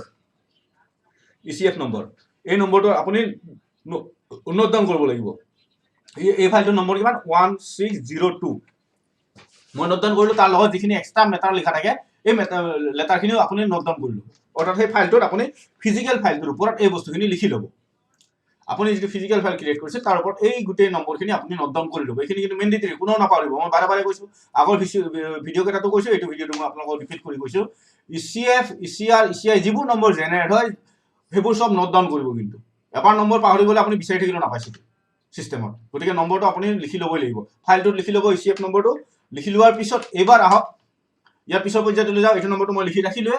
ছেম প্ৰক্ৰিয়াত আমাৰ আকৌ এখন ইলেক্ট্ৰনিক ফাইল, মই যে ক'লো মিনিমাম এটা বা দুটা আমি ইলেক্ট্ৰনিক ফাইল ক্ৰিয়েট কৰিব লাগিব, সেইটো কেনেকৈ ক্ৰিয়েট কৰিব সেইটো এবাৰ দেখাই দিওঁ। চ' এইবাৰ আহক, ছাপ'জ মই এতিয়া এটা ইলেক্ট্ৰনিক ফাইল এটা ক্ৰিয়েট কৰিব লাগে। চ' ইলেক্ট্ৰনিক ফাইলটো ক্ৰিয়েট কৰিবৰ কাৰণে কি কৰিম, ছেম ফাইলত যাম, ফাইলত যাই ক্ৰিয়েট বুলি অপশ্যনটো ক্লিক কৰিম। ইয়াত আৰম্ভণিতে ইলেক্ট্ৰনিক ফাইলৰ স্ক্ৰীনখন আহি আছে। আগতে আমি ফিজিকেল কৰিছিলোঁ, ফিজিকেল কৰোঁতে ব্ৰাউন কালাৰ হৈ আছিল, ইলেক্ট্ৰনিক ক্লিক কৰিলে আপোনাৰ পিংক কালাৰ হ'ব। ইয়াতো কিন্তু নন SFSI থাকিব। বাকী ছেম কণ্ডিশ্যন, আপুনি ফাইলৰ নামটো দিয়ক, ইয়াত ফাইলৰ নামটো দিয়ক, সাপোজ এবাৰ ধৰিলো মই ৱেলফেয়াৰৰ ওপৰত বুলি আমি কৈছো ইয়াত সাধাৰণতে আমাৰ ইৰিগেশ্যন ডিপাৰ্টমেণ্টৰ কাৰণে ইছ্যু এণ্ড বেছিক হেডটো কিন্তু একে চেম থাকিব চ' তেতিয়া এইটো বেছিক হেডত IGN বা office of the chief engineer CEI বা ষ্টেট ইৰিগেশ্যন ডিপাৰ্টমেণ্ট SID এই তিনিটাৰ ভিতৰত আপুনি যোনটো ভাগতে আপোনাৰ সেইটো বেছিক হেড ইয়াত দিব তাৰপিছত প্ৰাইমেৰী হেডটোত আপুনি এটা বস্তু পাব ইয়াতে আমি কেৱল ইয়াত এটা অপশ্যন দি দিছো ইছ্যু এণ্ড ডেছপাছ বুলি এটা অপশ্যন দি দিছো আমি কেৱল সেইটোহে চিলেক্ট কৰিব ইছ্যু এণ্ড ডেছপাছ তাৰ পিছৰ ঘৰটো সেকেন্ডাৰী ঘৰ যিটো পাব তাত আপুনি পাব ইণ্টাৰনেল আৰু এক্সটাৰ্নেল বুলি দুটা অপশ্যন পাব ইয়াত ইণ্টাৰনেল আৰু এক্সটাৰ্নেল এইকাৰণে বুজোৱা হৈছে যিখিনি চিঠি আউটসাইড বেলেগ কোনোবা ই অফিচ ইউজাৰ্ছ বেলেগ ডিপাৰ্টমেণ্টৰ পৰা আপোনাৰ তাত আহে এইটো মনত ৰাখিব সাপোজ ধৰি লওক ডিসি অফিসত ই অফিস সিস্টেম চলি আছে কোনবা এটা ডিসি অফিসৰ পৰা ই অফিসৰ মাধ্যমত চিঠি এখন আহিছে সেই চিঠিখন আপুনি এক্সটাৰ্নেল সেকশনটো ৰাখিব ইয়াত ইণ্টাৰনেল আৰু এক্সটাৰ্নেল দুটা অপশ্যন পাব এক্সটাৰ্নেলৰ কাৰণে এটা ফাইল খুলিব আপোনালোকে ইণ্টাৰনেলৰ কাৰণে এটা ইলেক্ট্ৰনিক ফাইল খুলিব দুটা ইলেক্ট্ৰনিক ফাইল খুলিব আপোনালোকৰ সুবিধাৰ কাৰণে মই এই বস্তুটো কৈছো এক্সটাৰ্নেল যিখিনি থাকিব সেইখিনি বস্তু হ'ব আপোনাৰ আউটসাইড ডিপাৰ্টমেণ্ট যিটো আপোনাৰ বেলেগ কোনোবা ডিসি অফিস হওক কোনোবা বেলেগ চেন্ট্ৰেলৰ পৰা কিবা চিঠি আহিছে ই অফিসৰ ফালৰ পৰা তো সেই বস্তুবোৰ আপুনি এক্সটাৰ্নেল অপশ্যনটোত ৰাখিব ফাইলটোত ৰাখিব আৰু যিটো আপোনাৰ ইণ্টাৰনেল হ'ব ইণ্টাৰনেল বস্তুটো আপুনি আপোনাৰ যিটো আপোনালোকৰ ডিপাৰ্টমেণ্ট ধৰা IGN CEI বা আপোনাৰ SIDৰ পৰা আহে আমাৰ ইৰিগেশ্যন ডিপাৰ্টমেণ্টৰ আণ্ডাৰত যিকেইটা ই অফিচ ৰিলেটেড অফিচ আছে সিহঁতৰ তেওঁলোকৰ পৰা আহে সেইখিনি আপুনি ইণ্টাৰনেলত ৰাখিব এতিয়া কথাটো হ'ল এইখিনি কৰাৰ লগে লগে কিন্তু আপুনি দুটা ফিজিকেল ফাইলো ৰেডি কৰি ৰাখিব লাগিব যেনেকৈ আমাৰ অফিচত যিটো পুৰণা ফিজিকেল ফাইল থাকে সেম দুটা নতুন ফিজিকেল ফাইল আপুনি বনাই লওক তাতো সেম নম্বৰ দিব ইয়াত কিন্তু নতুন প্ৰিভিয়াছ নম্বৰ আগতে যেনেকৈ আমি পাইছিলো প্ৰিভিয়াছ নম্বৰ ইয়াত previous number reference number matter নাহে ইয়াত ই ডাইৰেক্টলি ইলেক্ট্ৰনিক ফাইল মাত্ৰ আপুনি দুটা ফিজিকেল ফাইল ৰেডি কৰি ৰাখিব আপোনাৰ লগত এইটো কিয় লাগে মই এটা আপোনাৰ ডেছপাছ সেকশনত বুজাম এতিয়া নুবুজাম ডেছপাছ সেকশনত কিহৰ কাৰণে দুটা ফিজিকেল ফাইল মই আপোনালোকক যেটা আমি হাৰ্ড ফাইল বুলি কওঁ প্ৰেক্টিকেল ফাইল যেটা আমি মেনুৱেলি ইউজ কৰোঁ তেনেকুৱা দুটা ফাইল আপোনালোকে ৰাখিব লাগিব যিটো ফাইলত আপুনি এই সেম নম্বৰ দিব লাগিব ইয়াত যিটো ECF নম্বৰ জেনেৰেট হ'ব সেইটো নম্বৰে দিব তাত কোনো এক্সট্ৰা কোনো অফিচিয়েল ফিজিকেল নম্বৰ আপুনি দিয়াৰ প্ৰয়োজন নাই IGN/w. অমুক বা CEI/ এইবোৰ ইয়াত প্ৰয়োজন নাই এইটো কমপ্লিটলি ইলেক্ট্ৰনিক ফাইল মাত্ৰ আমাৰ ডাটাখিনি বেকআপ কৰি ৰাখিবৰ কাৰণে আমি দুটা ফিজিকেল মেনুৱেল ফাইল লগত ৰাখিম সো এনিৱে এতিয়া কথাটো হ'ল এই ফাইলটোত গোটেই ডাটাখিনি ভৰোৱাৰ পিছত ডেসক্ৰিপচনটো চাব আপুনি এতিয়া ডেসক্ৰিপচনৰ ঘৰটোতো আপুনি যিখিনি ডাটা ভৰাব লাগে সেই ডাটাটো লিখক ধৰক এইটো ধৰিলো মই ইণ্টাৰনেল মেটাৰ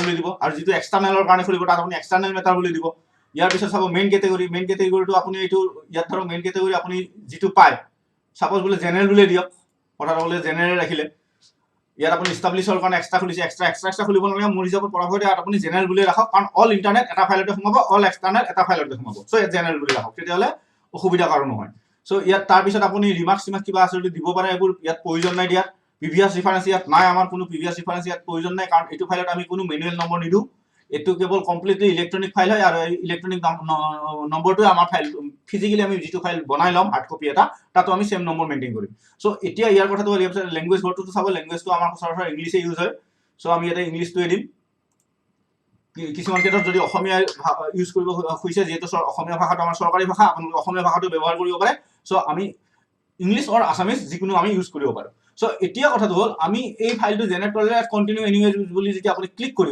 কৰাৰ লগে লগে সেম আগৰ নিচিনাকৈ সুধিব কিবা ভুল লিখিছে নেকি যদি ভুল লিখা নাই অকে শুদ্ধ তাৰ আগতে মই আকৌ ৰিপিট কৰি দিছোঁ আপোনালোকলৈ দুটা ফাইল আপোনালোকে খুলিব ইলেক্ট্ৰনিক বাকীবোৰটো সব ফাইল আপোনালোকে ফিজিকেল খুলিব মই ক'লোৱে অলৰেডি দুটা ফাইল ইলেক্ট্ৰনিক খুলিব আমাক লাগিব এই দুটা ফাইল ডেছপাছ সেকশনত ডেছপাছ বা ইছ্যু তাত মই কেনেকৈ কিয় লাগিব মই তাতে বুজাই দিম সেইটো সেকশনত বুজাই দিম দুটা ফাইল আপোনালোকে ফিজিকেলি খুলি ল'ব ফিজিকেলি আপোনালোকে হাৰ্ড কপি বনাব আৰু ইলেক্ট্ৰনিকলি ই অফিচত বনাব দুটা ফাইল ইলেক্ট্ৰনিকলি যেতিয়া ফাইল দুটা বনাব তাত আপোনালোকে এটা বস্তু চাব বেছিক হেডত CEI IGN SID এই তিনিটাৰ মাজত যোনটোত আপুনি পৰে সেইটো দিব প্ৰাইমেৰী হেডত দিব আপোনাৰ ইছ্যু এণ্ড ডেছপাছ বুলি এটা অপশ্যন পাব সেইটো ক্লিক কৰিব সেকেন্ডাৰী হেডত দিব আপোনাৰ এটা ফাইলত দিব ইণ্টাৰনেল এটা ফাইলত দিব এক্সটাৰ্নেল সেই কেইটা বস্তু আপুনি ইয়াত দিব তাৰপিছত আপুনি ইয়াতে বেলেগ একো দিয়াৰ নাই প্ৰয়োজন নাই ডেসক্ৰিপচনত অকল ইণ্টাৰনেল মেটাৰ হ'লে ইণ্টাৰনেল মেটাৰ এক্সটাৰ্নেল মেটাৰ হ'লে এক্সটাৰ্নেল মেটাৰ দিব মেইন কেটেগৰী জেনেৰেল দিব এতিয়া আপুনি কন্টিনিউ এনিৱেটো ক্লিক কৰিব কন্টিনিউ এনিৱে ক্লিক কৰাৰ লগে লগে ইয়াত আপুনি পাব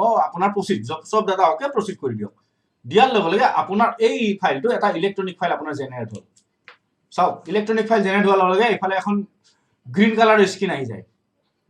এই প্ৰক্ৰিয়াটো কিন্তু আমি ফাইলৰ যেতিয়া ফুল্লি ইলেক্ট্ৰনিক হ'ব তেতিয়া কিন্তু আমাৰ এই প্ৰক্ৰিয়াটো কামত আহিব। কিন্তু এতিয়া মই এই দুটা জেনেৰেট কৰিব দিছোঁ, এই ফাইলটো দুটা ফাইল জেনেৰেট কৰিব দিছোঁ এইকাৰণে যে এইটো আমি ডেছপাচ ছেকশ্যনত আমি ব্যৱহাৰ কৰিম এই ইলেক্ট্ৰনিক ফাইলটো। চ' এতিয়া আমি এইটো ফাইল অ'কে হৈ গ'ল। ইয়াত এতিয়া আমি কি কৰিম চাওক, এই ফাইলটোত আমাৰ যিটো ECR নম্বৰ, এইটো ECF নম্বৰ, এইটো ওপৰত চাওক ECF নম্বৰ, এই ECF নম্বৰটো আপুনি নোট ডাউন কৰক। এতিয়া আপোনাৰ যিটো ফিজিকেলি ফাইল দুটা আপুনি লগত ৰাখিছে তাত নোট ডাউন কৰি ৰাখক। ফাইল নম্বৰত লিখিব ECF নম্বৰ হ'ল চাওক মানে ইলেক্ট্ৰনিক 1603। তাৰপিছত আহিলে আমাৰ B13/1/2022 এইবোৰ দিছে ওপৰত আহি আছে। আৰু ইয়াত চাওক ইণ্টাৰনেল মেটাৰ। চ' এইটো ইণ্টাৰনেল মেটাৰৰ ফাইল, ইণ্টাৰনেল মেটাৰ এই গোটেই বস্তুখিনি আপুনি আপোনাৰ ফাইলটোত লিখি ল'ব। এতিয়া আপোনাৰ এই ফাইলৰ এই অপশ্যনটো হৈ গ'ল। এতিয়া আপুনি ক'ত চাব, ফাইলটো আপুনি যে ক্ৰিয়েট কৰিলে এই ফাইলকেইটা বিচাৰি ক'ত পাব? আপোনাৰ চিম্পল প্ৰচেছ, আপুনি ফাইলত যাব, ক্ৰিয়েটেড অপশ্যনত যাব। আপুনি দুটা ফাইল ক্ৰিয়েট কৰিছিল, এটা আছিলে 1602, এইটো আছিলে ফিজিকেল, চাওক P আহিছে। আৰু এইমাত্ৰ আমি কৰিলোঁ এটা ইলেক্ট্ৰনিক ফাইল E1603, চাওক দুইটা নম্বৰে আপোনাৰ ইনবক্সত আছে। এই ফাইলকেইটা আপুনি ক্ৰিয়েট কৰিছে, আপোনাৰ তাত আছে। ইয়াত আৰু এটা কথা আপুনি মনত ৰাখিব, কিবা কাৰণত কিবা ফাইলত কিবা ডাটা যদি ভুল আছে যিকেইটা কাৰেকশ্যন কৰিব পাৰি, সেই ডাটাখিনি আপুনি যোনজন ব্যক্তিয়ে ফাইলটো ক্ৰিয়েট কৰিব তেওঁৰ একাউণ্টৰ থ্ৰুদিহে কাৰেকশ্যন কৰিব পাৰিব। অৰ্থাৎ মই ক্ৰিয়েট কৰা ফাইল এটা কিবা কাৰণত ভুল হৈছে ডাটা এণ্ট্ৰি কৰোঁতে, সেই ফাইলটো কাৰেকশ্যন বেলেগ এজনে কৰিব নোৱাৰে, মোৰ একাউণ্টৰ থ্ৰুদিহে কৰিব পাৰিব। চ' ভুল হ'বলৈ নিদিবই, সুস্থ মগজুৰে শান্তিৰে গোটেই ভিডিঅ' কেইটা ট্ৰেইনিংখিনি ভালদৰে চাই লাহে লাহে ধীৰে সুস্থিৰে ফাইল ক্ৰিয়েট কৰিব, দৌৰাদৌৰি নকৰিব। এইটো একদম আৰম্ভণি ষ্টেজ আমাৰ। ভুল হ'ব পাৰে মানুহৰ। চ' পৰাপক্ষত ভুলখিনি নকৰাকৈ শুদ্ধকৈ আমি কেনেকৈ কৰিব পাৰে সেইটো গুৰুত্ব দি কামখিনি কৰিব। ভুল হ'লেও শুদ্ধ কৰাৰ ইয়াত অপশ্যন বহুত আছে। চ' এনিৱে আমি ফাইল দুটা ক্ৰিয়েট কৰিলোঁ ইলেক্ট্ৰনিক আৰু ফিজিকেলি বাকী চব ফাইল আমি ক্ৰিয়েট কৰিলোঁ। ফাইল ক্ৰিয়েট কৰা কাম আমাৰ শেষ। এতিয়া আমি কি কৰিম, ফাইলত আমি যে লেটাৰ ৰিচিভ কৰিছিলোঁ, আইদাৰ ইলেক্ট্ৰনিক হওক আইদাৰ ফিজিকেল হওক, সেই ৰিচিভ কৰা লেটাৰ কেইখন আমি এতিয়া ফাইলত পুট আপ কৰিম। কোনে পুট আপ কৰিব? যদি পাৰ্চনজন যোনে ৰিচিভ কৰিছে তেওঁ নিজে কৰিছে পুট আপ কৰে, যদি তেওঁ নিজে কৰিব। যদি তেওঁ নিজে নকৰে, কোনোবা বেলেগ এজন পাৰ্চনে যদি বেলেগ এজন এমপ্লয়ে যদি পুট আপ কৰে, যাক অথৰিটি দিয়া আছে, তো সেই পাৰ্টিকুলাৰ পাৰ্চনজনে পুট আপ কৰিব। পুট আপ কৰিব, যদি ক্ৰিয়েট কৰা মানুহজনৰ মাত্ৰ এটাই কাম, বেলেগে পুট আপ কৰিলে তেওঁলোকে চেণ্ড কৰি দিব এই ফাইলটো। আৰু যদি নিজে পুট আপ কৰে তো তেওঁৰ একাউণ্টতে সেই ফাইলটো থাকিব। চ' এতিয়া আমি ধৰিলোঁ এটা ফাইলত আমি সেই লেটাৰখন পুট আপ কৰিম। কেনেকৈ কৰিম চাওক, চিম্পল মেটাৰ, আমি পাৰ্টিকুলাৰ ফাইলত যাম। যদি সেইটো আমাৰ যিহেতু এতিয়া ফিজিকেল ফাইল হ'ব, আমি এতিয়া ইলেক্ট্ৰনিক ফাইলত কোনো লেটাৰ পুট আপ নকৰোঁ, মনত ৰাখিব। এট প্ৰেজেণ্ট কণ্ডিশ্যনত কোনো লেটাৰ আমি ইলেক্ট্ৰনিক ফাইলত পুট আপ নকৰোঁ। যি পুট আপ কৰিম আমি ফিজিকেল ফাইলত পুট আপ কৰিম।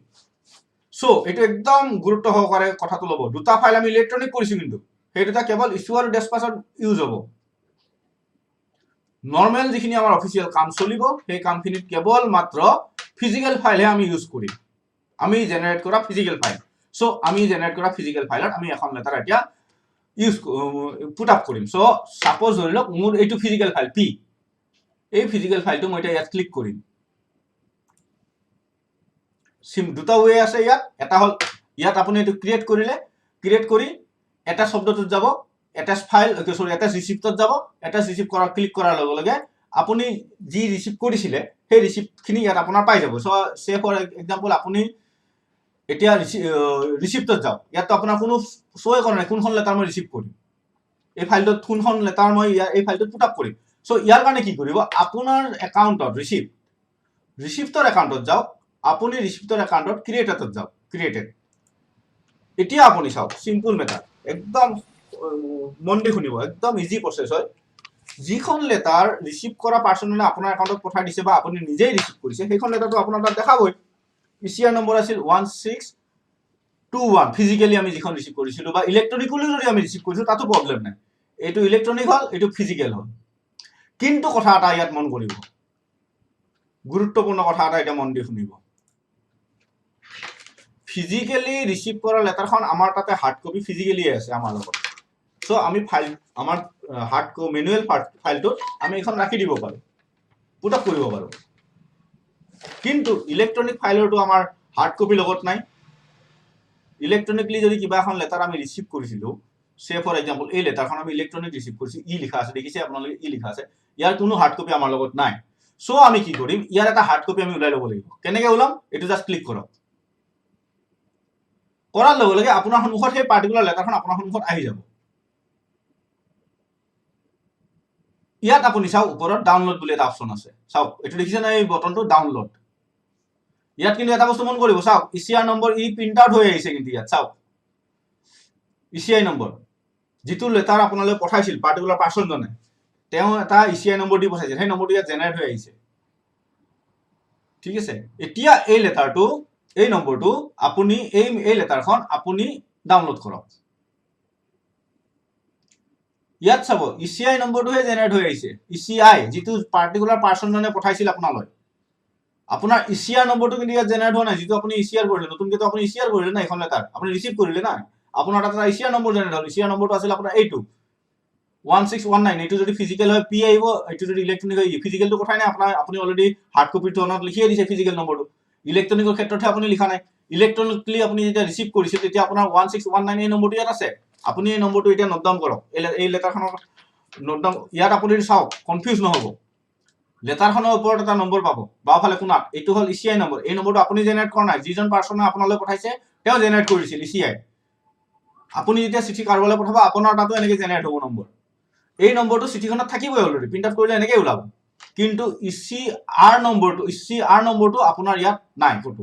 এইটো এই আপোনাৰ বাওঁফালৰ স্ক্ৰীনৰ ওপৰত আহিব অকল নম্বৰটো, চাওক E1619, এই নম্বৰটো জাষ্ট আপুনি নোট ডাউন কৰক 1619। ঠিক আছে, এতিয়া এইখন আপুনি ডাউনলোড কৰক। এই ডাউনলোড অপশ্যনটো ক্লিক কৰিব। ইয়াত আপোনাৰ সুধিব সেভ কৰিব নে অপেন কৰিব, আপুনি সেভ কৰিব। সেভ কৰাৰ লগে লগে আপোনাৰ এই বস্তুটো গুচি যাব আপোনাৰ কম্পিউটাৰৰ ডাউনলোড ছেকশ্যনত। চাব ই ক'ত যায়, সচৰাচৰ আমাৰ ডকুমেণ্টছ এটা আমি যদি ডাউনলোড কৰোঁ, অট'মেটিকলি ডাউনলোড কৰিলে সেই অপশ্যনটো আপোনাৰ যায় আপোনাৰ কম্পিউটাৰৰ ডাউনলোড ছেকশ্যনত। যদি আপুনি ছেটিং কৰি থৈটো খুবেই ভাল, আপোনাৰ ডাইৰেক্ট ডাউনলোড গুচি যাব। এতিয়া মোৰ লেটাৰখন গ'ল এইখন লেটাৰ, চাওক মই যদি ক্লিক কৰি খোলো এই লেটাৰখন ইয়াত এতিয়া মোক শ্ব' কৰিব, এইখন লেটাৰ। ৰ'ব মই লেটাৰখন আপোনালোকক দেখাই দি আছো। চ' এনিৱে এইখন লেটাৰ মোৰ তাতে শ্ব' কৰিব। যেতিয়া আপোনাৰ লেটাৰখন শ্ব' কৰিব আপোনাৰ তাতে, আপুনি ক'ত পাব লেটাৰখন, আপোনাৰ ডাউনলোড ছেকশ্যনত পাব। এইটো আপোনাৰ ডাউনলোড ছেকশ্যন আপোনাৰ কম্পিউটাৰত। ইয়াৰ পৰা কিন্তু আপুনি কপি কৰিব লাগিব বা কাট কৰিব লাগিব। মোৰ হিচাপত কপি কৰক। কপি কৰি আপুনি এতিয়া এই লেটাৰখন, আপুনি যে দুটা ফল্ডাৰ বনাইছিলে মনত আছে নিশ্চয়, এটা ফল্ডাৰ বনাব দিছিলোঁ মই আপোনাৰ এই মোৰ নিজৰ আপোনাৰ কম্পিউটাৰৰ ডেস্কটপত। সেই ডেস্কটপৰ কম্পিউটাৰত আপুনি এতিয়া ৰিচিভ ছেকশ্যনত যাওক, তাতে ইলেক্ট্ৰনিক ৰিচিভ বুলি যিটো অপশ্যন আছে তাত আপুনি ছেভ কৰক, পেষ্ট। চাওক আহি গ'ল লেটাৰখন। মই ৰিপিট কৰিছো কথাটো, আকৌ এবাৰ চাব দেই, ৰিপিট কৰিছো কথাটো।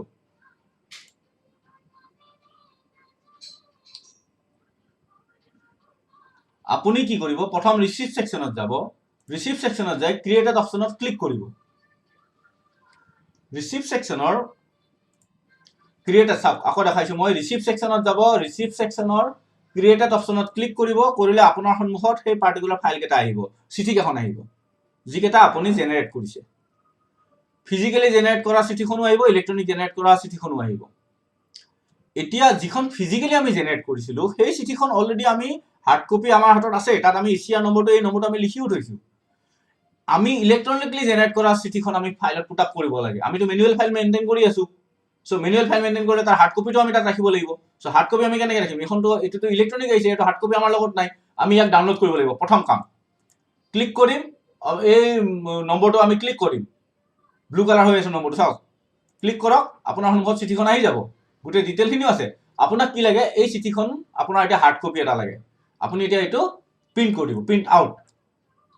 মই সেইকাৰণে মই পৰাপক্ষত এডভাইচ দিওঁ ডিপাৰ্টমেণ্টবোৰত কালাৰ প্ৰিণ্টাৰ এটা ৰখাটো খুবেই দৰকাৰী, কাৰণ ব্লেক এণ্ড হোৱাইট হ'লে আমি লেটাৰখন কিন্তু ব্লেক এণ্ড হোৱাইটত পাম, কাৰণ চিগনেচাৰবোৰ তেতিয়া চব আমি ব্লেক এণ্ড হোৱাইটত পাম। কিন্তু যদি কালাৰ প্ৰিণ্টাৰ ৰাখি বেটাৰ, কাৰণ তেতিয়া আমি চিগনেচাৰ পৰ্যন্ত আমি কালাৰত পাম। এনিৱে এইটো ডিপাৰ্টমেণ্টে নিজে ডিচিশ্যন ল'ব, colour black and white use কৰে। চ' বিশেষকৈ আমাৰ নম্বৰকেইটাহে মেইন। চ' আমি ইয়াত নম্বৰকেইটা যিটো পাম, চাব ইয়াত চাব ইচিআই নম্বৰ, এইটো নম্বৰ অলৰেডি প্ৰিণ্ট আউট হৈ আহিছে। এই নম্বৰটো যিজন ব্যক্তি আপোনালোকে পঠাইছিল তেওঁ জেনেৰেট কৰি দিয়া নম্বৰ, এই চিঠিখনত থাকিবই। আপুনি যিহেতু ৰিচিভ কৰিছে, আপোনাৰ নম্বৰটো লেফ্ট হেণ্ড চাইডত, ৰাইট হেণ্ড চাইডৰ ওপৰৰ ফালে থাকিব। এই নম্বৰটো আপুনি নোট ডাউন কৰিব লাগিব এতিয়া এখন কাগজত নোট ডাউন কৰি ৰাখক এতিয়া আপুনি ডাউনলোড অপশনটো ক্লিক কৰক ডাউনলোড অপশনত ক্লিক কৰাৰ লগে লগে ই আপোনাৰ কম্পিউটাৰৰ ডাউনলোড অপশনত সি নিজে নিজে গুচি যাব আৰু যদি আপুনি সেটিংস মিলাই থৈ দিছে তেতিয়াহ'লেতো সি ডাউনলোড অপশনত নহয় আপোনাৰ ডাইৰেক্টলি আপোনাৰ সিস্টেমতে গুচি যাব য'ত আপুনি চিঠিখন বনাই থৈছে সো আপোনাৰ ডাউনলোড অপশন যিটো আছে ডাউনলোড অপশনত এনেকৈ আপোনাৰ চিঠি অটোমেটিকলি সেই PDF ফাইলটো কপি হৈ যাব এতিয়া আপুনি ইয়াৰ পৰা এইটো জাস্ট কপি কৰিব Ctrl+C মাৰক বা কপি অপশনটো মাৰক কপি কৰিলে কপি কৰি আপুনি ইয়াক কি কৰিব যোনটো ফল্ডাৰ আপুনি বনাই থৈছিল মই যে কৈছিল দুটা ফল্ডাৰ বনাবলৈ এটা ফল্ডাৰ বনাবলৈ সেই ফল্ডাৰটোৰ ভিতৰত যাওক তাত আপুনি ইয়াত চাব ৰিসিভ আৰু ডেস্ক আপুনি ৰিসিপ্টত যাব ৰিসিভ ক্লিক কৰিব এইটো কিন্তু আপুনি সেভ কৰিব ইলেক্ট্ৰনিক ৰিসিভত নট ফিজিক্যাল ইলেক্ট্ৰনিক ৰিসিভ যেটো হ'ব তাত আপুনি পেস্ট কৰিব পেস্ট কৰাৰ লগে চিঠিখন এনেকৈ আহি যাব সো চিঠিখন আপোনাৰ তাত আহি গ'ল এতিয়া আপুনি প্ৰিন্টত যায় প্ৰিন্ট আউট ওলাই লওক এতিয়া চাওক এখিনি একদম ইজি প্ৰসেস এখিনি নিশ্চয় বুজি পালে প্ৰিন্ট আউট ওলাই লওক প্ৰিন্ট আউট ওলোৱাৰ পিছত এতিয়া আপোনাৰ কাম কি হ'ব এই যে এটা আপুনি ইচিআৰ নম্বৰ এটা যে পাইছিলে মই যে কাগজখনত লিখি থৈ দিব দিছিল এই ইচিআৰ নম্বৰটো এই নম্বৰটো সেই যিখন চিঠি আপুনি এটা প্ৰিন্ট আউট কৰি উলিয়ালে তাৰ ওপৰত লিখি দিয়ক ইচিআৰ নম্বৰ যেহেতু আমি ফিজিক্যাল ফাইল মুভমেন্ট কৰিম ইলেক্ট্ৰনিকলি যিদিনাখন কৰিম তেতিয়া এই প্ৰক্ৰিয়াটো আমাৰ কমি যাব এই কামখিনি আমাৰ কমি যাব কিন্তু এতিয়া আমি ফুললি ইলেক্ট্ৰনিকত যোৱা নাই সো ফাইল মুভমেন্ট ফাইল পুটআপৰ যিখিনি প্ৰসিডিউৰ আছে সেইখিনি আমি এট প্ৰেজেন্ট কন্ডিশনত ফিজিক্যালি কৰি আছো সো দ্যাট আমি এই চিঠিখন এতিয়া প্ৰিন্ট আউট কৰি ললো প্ৰিন্ট আউট কৰি তাত ইচিআৰ নম্বৰটো লিখি ললো এতিয়া আহক আমি এই চিঠিখন ফাইলত পঠাব লাগে সিম্পল প্ৰসিডিউৰ আপুনি ডাউনলোড কৰা অপশনটো পালে ডাউনলোড কৰিলে ফাইলটো আপোনাৰ হাৰ্ড কপিটো আপুনি আপোনাৰ ফাইলত সোমাই দিলে সব কপিটো আপোনাৰ যিটো কম্পিউটাৰ আছে এইটো এটা ফাইলত পুট আপ কৰি দিব লাগে এতিয়া কি কৰিব আপুনি simple method put in a file বুলি এটা অপশন আছে চাওক এইটো পুট ইন এ ফাইল দেখিছে ক্লিক কৰক এতিয়া আপুনি ফাইল যে জেনাৰেট কৰিছিলে কিমান নম্বৰ ফাইল জেনাৰেট কৰিছিল চাওক ফিজিক্যাল ফাইল কিন্তু দেই নট ইলেক্ট্ৰনিক আমি ফিজিক্যাল মুভমেন্ট কৰি আছো ইয়াত চাওক এটা ই এইটো কিন্তু ইন্টাৰনেল মেটাৰ ইয়াত লিখাই আছে ইন্টাৰনেল মেটাৰ এইটো ফাইল আপুনি ভুলতো টাচ নকৰিব ফাইল লেটাৰ পুটাবৰ ক্ষেত্ৰত আপুনি ইউজ কৰিব লাগিব এইটো আমি এটা ফাইল জেনাৰেট কৰিছিলো 1602 এইটো এস্টাবলিশ মেটাৰ পুৰণা ফাইল নম্বৰ আছিল IGNW work এইটো আমাৰ ইয়াত শোয়ে কৰিব জাস্ট আমি এই ফিজিক্যাল ফাইলটো ক্লিক কৰিম ঠিক আছে ক্লিক কৰি এবাৰ কিন্তু আপুনি তলৰ ৰিবাক্সৰ ঘৰত এটা লিখিব লাগিব ইয়াত কিন্তু এটা দাগ আছে চাওক বেডিটৰি এইটো যদি আকৌ নিলিখে এই এটা শব্দটো এক্টিভেট নহয় সো ইয়াত আমি কি কৰিম এই চিঠিখন যেটা আমি পুট আপ কৰিছো ফৰ এক্সত বা কিবা এটা আমি ইয়াত ৰিবাক্স দিব লাগিব ফৰ এক্সত ফৰ এক্সৰ হ'ব পাৰে ফৰ ৰিপ্লাই হ'ব পাৰে যি সুইটেবল ওয়াৰ্ড হয় সেইখিনি সেই ফাইলটোৰ ক্ষেত্ৰত সো আপুনি এটো ক্লিক কৰিব ক্লিক কৰি অ্যাটাচ বুলি যিটো অপশন আছে এই অ্যাটাচ অপশনটো ক্লিক কৰিব ইয়াত আপোনাৰ খুদিব electronic receive will be converted to physical what put inside a physical file do you want to proceed আপুনি প্ৰসিড কৰিব এতিয়া চাওক আপোনাৰ আপুনি যিখন লেটাৰ আপুনি যিখন চিঠি আপুনি ৰিসিভ কৰিছিলে সেই পাৰ্টিকুলাৰ ৰিসিভখন এতিয়া আপোনাৰ ফিজিক্যাল ফাইলটোৰ ভিতৰত সোমাই গ'ল আপুনি যে এইমাত্ৰ ফাইলটো পুট আপ কৰিলে সেই চিঠিখন আপুনি ফাইলটো গৈছে নে কেনেকৈ গম পাব চাওক আপুনি যাওক সিম্পল আপুনি ফাইল অপশনটো ক্লিক কৰক ফাইলত আপুনি চাওক ইনবক্সত ক্লিক কৰিব ইনবক্সত আপুনি যদি ফাইলটো বিচাৰিও নাপায় আপোনাৰ ইনবক্সত আপুনি যোৱাৰ প্ৰয়োজন নাই আপুনি ডাইৰেক্ট এডভান্স চাৰ্জ ফাইলৰ এডভান্স চাৰ্জ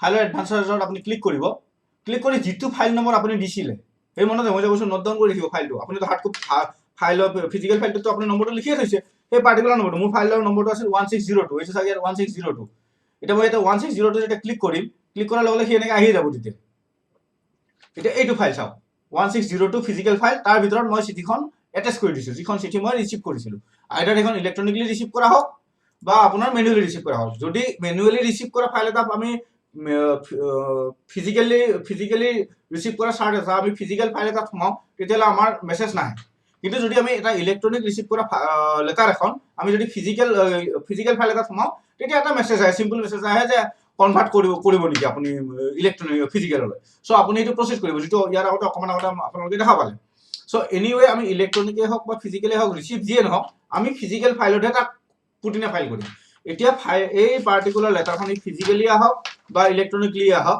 এই লেটাৰখন আমি ফাইলত সোমালো ফাইলত পুট আপ কৰিলো এতিয়া ফিজিক্যালি এই ফাইলটোৰ মুভমেন্ট চলি থাকিব আমাৰ ডিপাৰ্টমেন্টৰ ভিতৰত যেটো এজ ইউজুৱেল চলি থাকে আমাৰ ই অফিচৰ ফাইলিং সিস্টেমৰ কাম ইয়াতে সমাপ্ত এইখিনিতে শেষ আমাৰ যেতিয়া আমি ফুললি ইলেক্ট্ৰনিক হম তেতিয়া আৰু কিছুমান অপচন আহিব বহুত কিছুমান কাম আছে সেইবোৰ আমি স্টেপ নেক্সট স্টেপত আপোনালোকক দেখাম এট প্ৰেজেন্ট কণ্ডিশনত পাৰ্টিকুলাৰ চিঠিখন এখন ফিজিক্যালি আপুনি ৰিসিভ কৰিছে আৰু ইলেক্ট্ৰনিকলি ৰিসিভ কৰিছে আপোনাৰ কাম হ'ব ফিজিক্যালি টু হাৰ্ড কপি লগত থাকিব হাৰ্ড কপি ফাইলত সোমাই দিব যদি ইলেক্ট্ৰনিকলি ৰিসিভ কৰিছে তেতিয়ালে আপুনি জাস্ট প্ৰথম অৱস্থাত যাই পেলাই এটা ডাউনলোড কৰি ল'ব লাগিব যেটো মই দেখালো অকমান আগতে সেই ডাউনলোড কপিটোত আপুনি ইচিআৰ নম্বৰটো লিখি ল'ব লাগিব তাৰ পিছত সেইটো আপুনি ফাইলত পুট আপ কৰিব লাগিব এতিয়া ফাইলটোত পুট আপ কৰি দিয়াৰ পিছত ই অফিস সিস্টেমত ফাইলটোৰ মুভমেন্ট চলি থাকিব ফাইলটো যাৰ টেবুলত যাব সেই পাৰ্টিকুলাৰ টেবুললৈ আপুনি জাস্ট সেন্ড কৰি থাকিব লাগিব আপুনি পুট আপ কৰিলে আপুনি নোটছত লিখিলে যি লিখিলে নেক্সট এজন বেলেগ বিষয়ে এতিয়া কাম কৰিব সেই বেলেগ বিষয় এজনলৈ আপুনি সেই পাৰ্টিকুলাৰ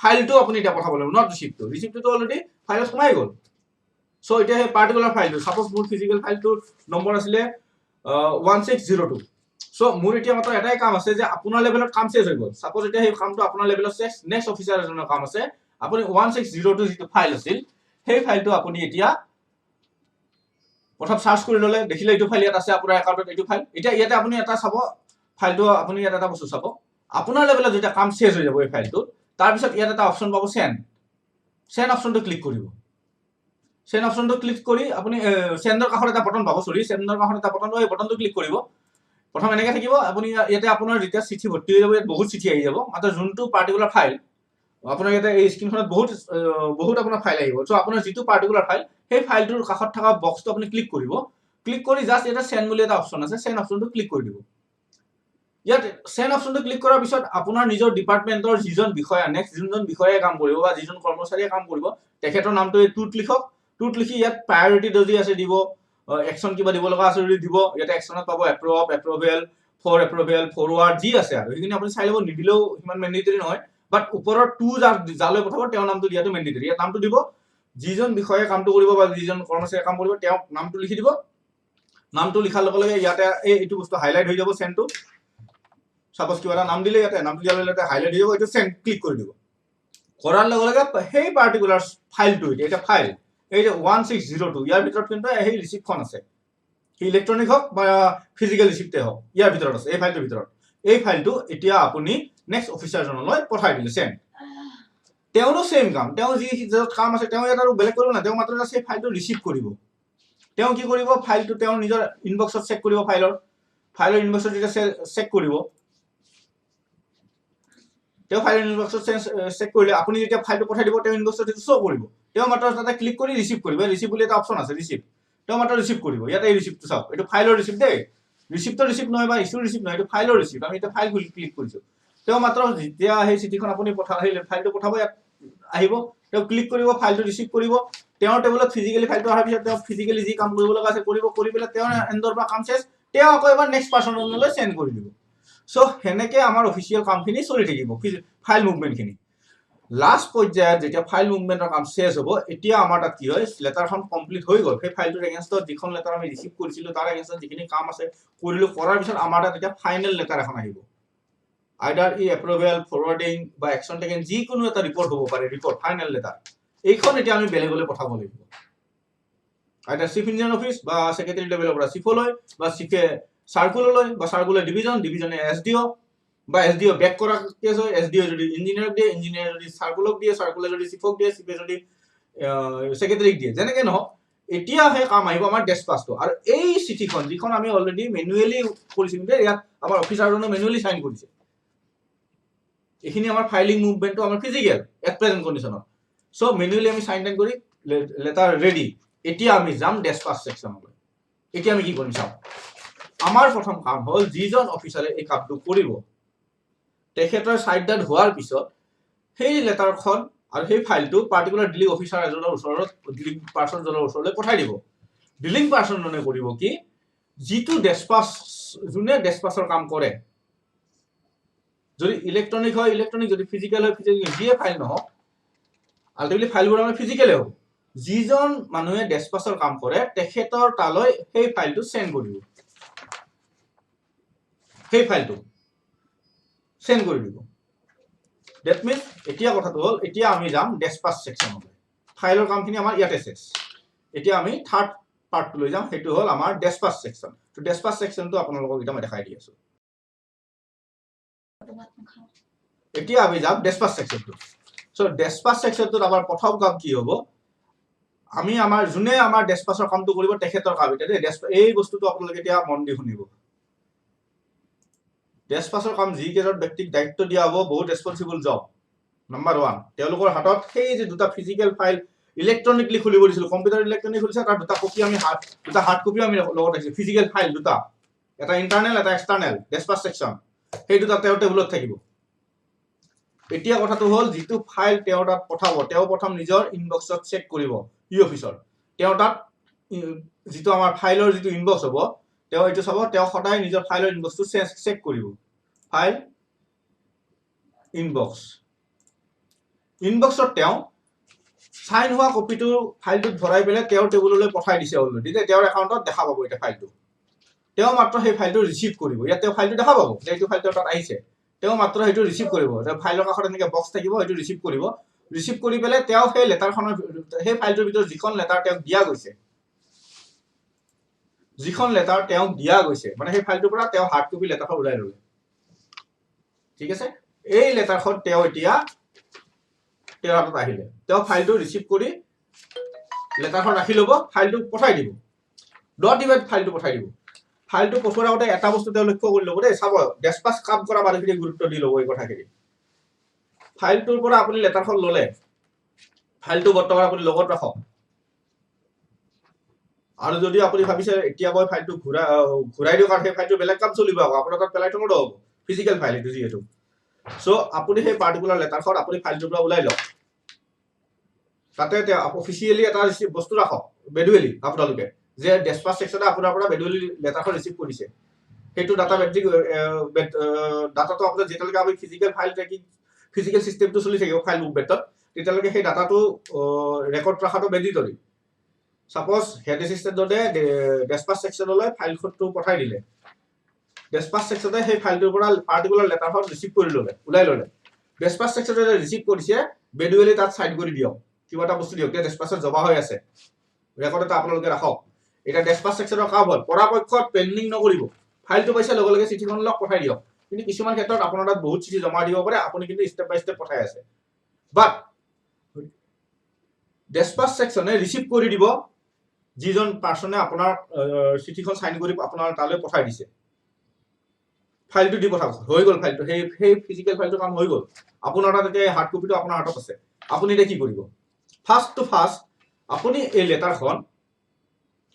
লেটাৰখনত কিন্তু মই আগতেই কৈছিলো যে প্ৰত্যেকটা লেটাৰত আমি যেতিয়া নম্বৰ দিওঁ, আগতে এটা মেনুৱেল নম্বৰ লিখিছিলো, এই মেনুৱেল নম্বৰটোৰ তলত এটা ইচিআৰ নম্বৰ আৰু এটা ফাইল নম্বৰ তলত লিখি দিব লাগিব আপোনালোকে।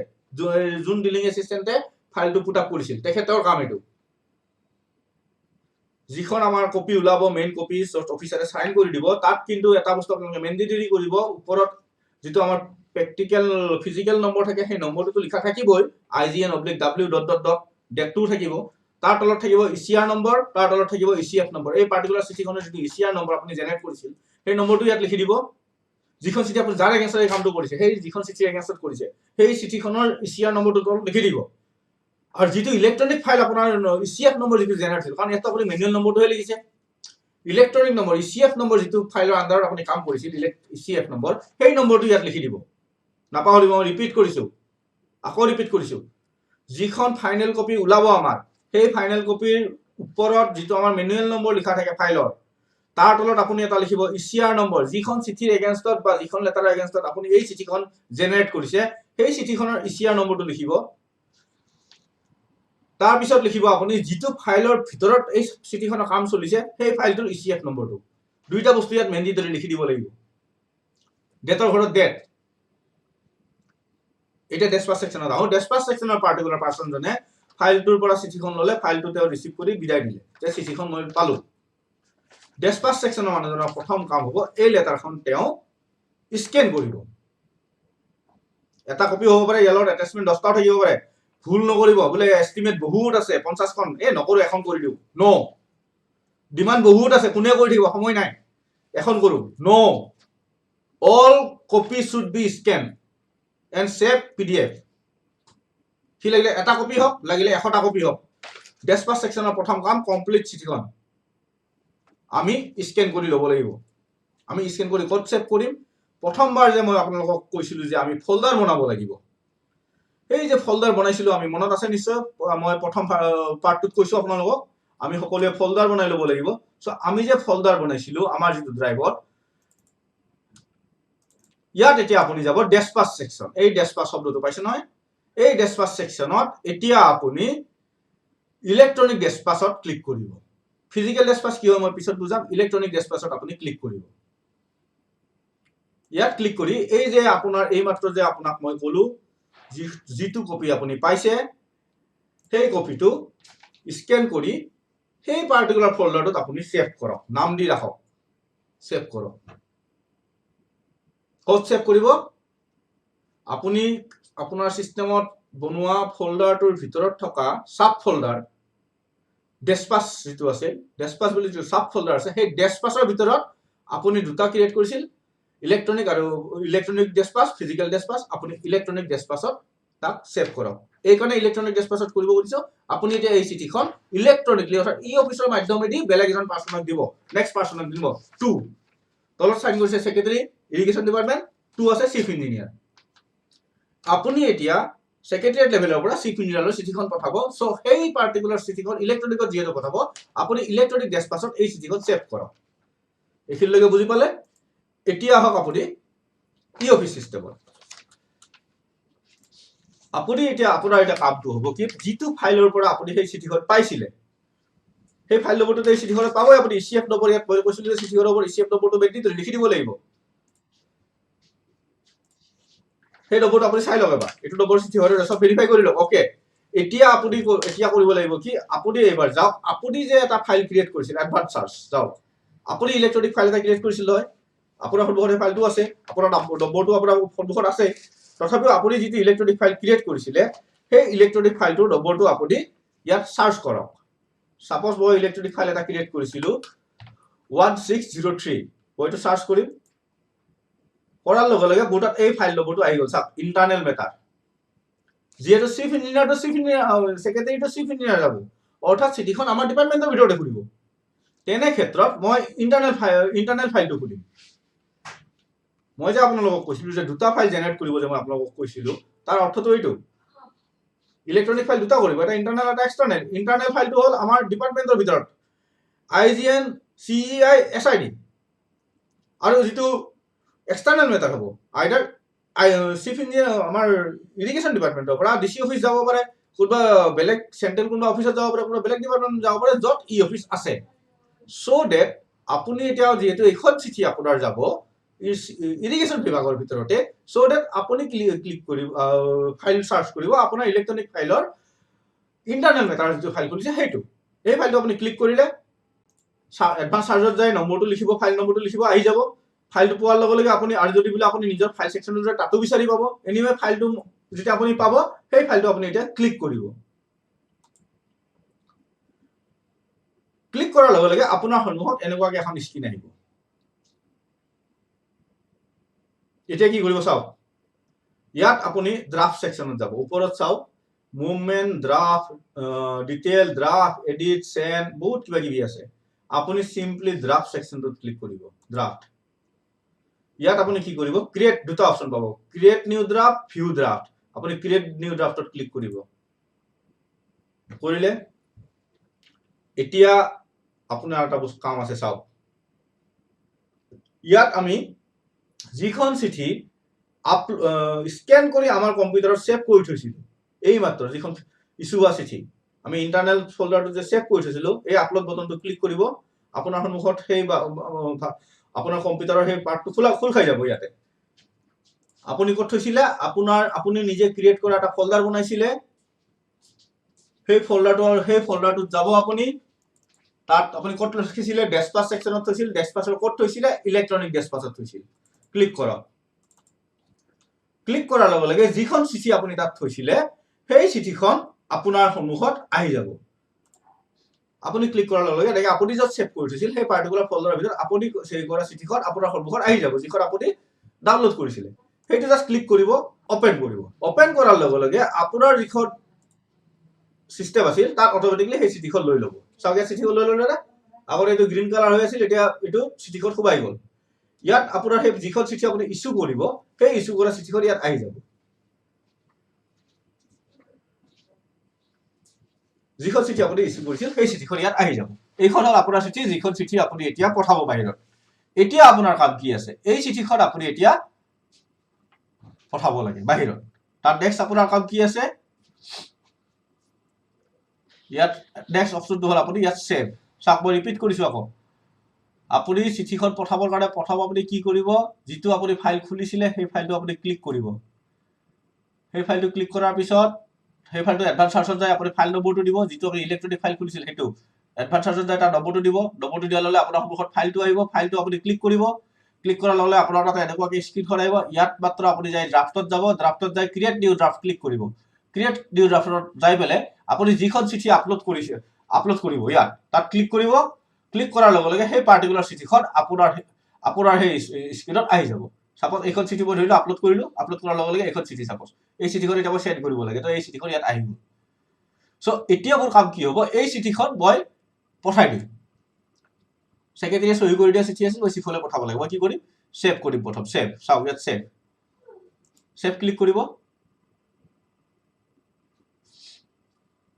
সেভ কৰাৰ লগে লগে আপোনাৰ তাত এনেকৈ আহিব বস্তুখিনি কিন্তু ইয়াত আপুনি একো কৰিব লগা কাম নাই এইখিনি সেভ কৰিব প্ৰথম ষ্টেজত সেভ কৰিম সেভ কৰাৰ লগে আপোনাৰ এনেকুৱা আহিল এতিয়া ইয়াত চাওক ড্ৰাফট সেকশনত due fresh receipt number choose type এইবোৰ সব হিডেন হৈ আছে ইয়াত একো অহা নাই আমাৰ যাক ডেছপাছৰ দায়িত্ব দিয়া হৈছে তেওঁলোকক এটা স্পেচিয়েল ৰুল দিয়া গৈছে আমাৰ ই অফিচৰ মাধ্যমত সেইটো হ'ল এপ্ৰুভ বুলি এটা ৰুল আছে একদম বহুত সেনচিটিভ ৰুল হয় গুৰুত্ব সহকাৰে সেইকাৰণে ডেছপাছৰ কামখিনি কৰিব যিসকলক ডেছপাছৰ কাম দিয়া হৈছে এই সচৰাচৰ এই ৰুলটো এপ্ৰুভ ৰুলটো সচৰাচৰ আপোনালোকক দিয়া নাযায় মানে যোনে ডেছপাছৰ কাম বৰ্তমান কৰি আছে এইটো অফিচিয়েল যিখিনি মানুহ আছে তেওঁলোকক দিয়া যায় অফিচাৰ লেভেলৰ মানুহখিনিক দিয়া যায় সো যেহেতু আমি ফাইল মুভমেন্ট সিস্টেমটো এটা ফুললি ইলেক্ট্ৰনিক কৰা নাই ফাইল মুভমেন্টটো সেইকাৰণে এই ৰুলটো আপোনালোকক স্পেচিয়েলি দিয়া গৈছে এপ্ৰুভ ইয়াত আপোনালোকৰ কাম হ'ব জাষ্ট আপুনি ফাইল এই এপ্ৰুভ বটনটো ক্লিক কৰিব এপ্ৰুভ বটনটো ক্লিক কৰাৰ লগে লগে once draft get approved no further change can be made would you like to proceed further ইয়াৰ অৰ্থটো কি বুজি পাইছে নে যদি আমি ইলেক্ট্ৰনিক কৰিলো কিবা কানেকশন থাকিলে আমি কৰিব পাৰি যেহেতু এখন আমি মেনুৱেল ফিজিক্যাল লেটাৰ এখন আমি এটা সেন্ড কৰিম অৰ্থাৎ মেনুৱেল লেটাৰ এখন সেন্ড কৰিম অলৰেডি আমাৰ অফিচাৰে সহি কৰি দিছে তাৰ যি এপ্ৰুভেল যি কৰিব লাগিছে অলৰেডি সেইবোৰ কাম আমাৰ ফিজিক্যালি হৈ গৈছে জাষ্ট আমি সেন্ড কৰিবৰ কাৰণে ইলেক্ট্ৰনিক মাধ্যমটো ব্যৱহাৰ কৰিছো সো দ্যাট ইয়াত আমাৰ বেলেগ চিন্তা কৰিব লগা নাই আমি মাত্ৰ ইয়েস কৰিম ইয়েসটো ক্লিক কৰিম এটো স্ক্ৰীন আহাৰ লগে লগে এতিয়া আপুনি বন্ধ কৰক এটা নম্বৰ এই লেফটত চাওক আপুনি এটা নম্বৰ আহি গৈছে ECI নম্বৰ দেখিছে I/932 এতিয়া এই নম্বৰটো আপুনি চাওক দেই মনত ৰাখিব এটা নম্বৰ আপোনাৰ ইয়াত জেনাৰেট হৈছে চাওক এই নম্বৰ এটা জেনাৰেট হৈছে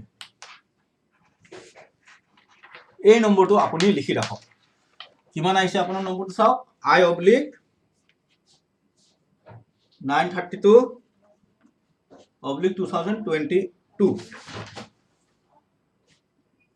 সো এই নম্বৰটো আপোনাৰ সন্মুখত আহিল আপোনাৰ এইবাৰ আকৌ কাম আছে কি ইন সাইন তলত ইন সাইন বুলি এটা অপচন আছে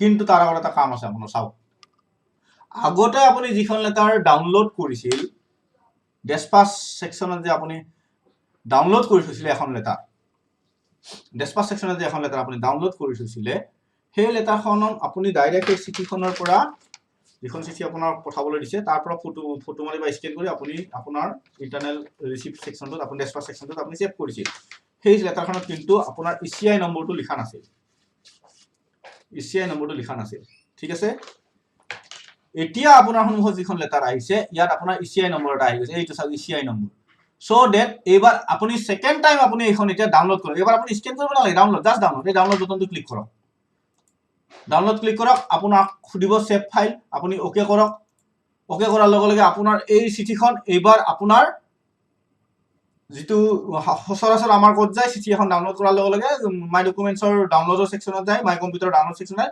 আপুনি তাত গুছি যাওক তাৰ পৰা চিঠিখন কপি কৰক কপি কৰি পেলাই আপুনি সেই চিঠিখন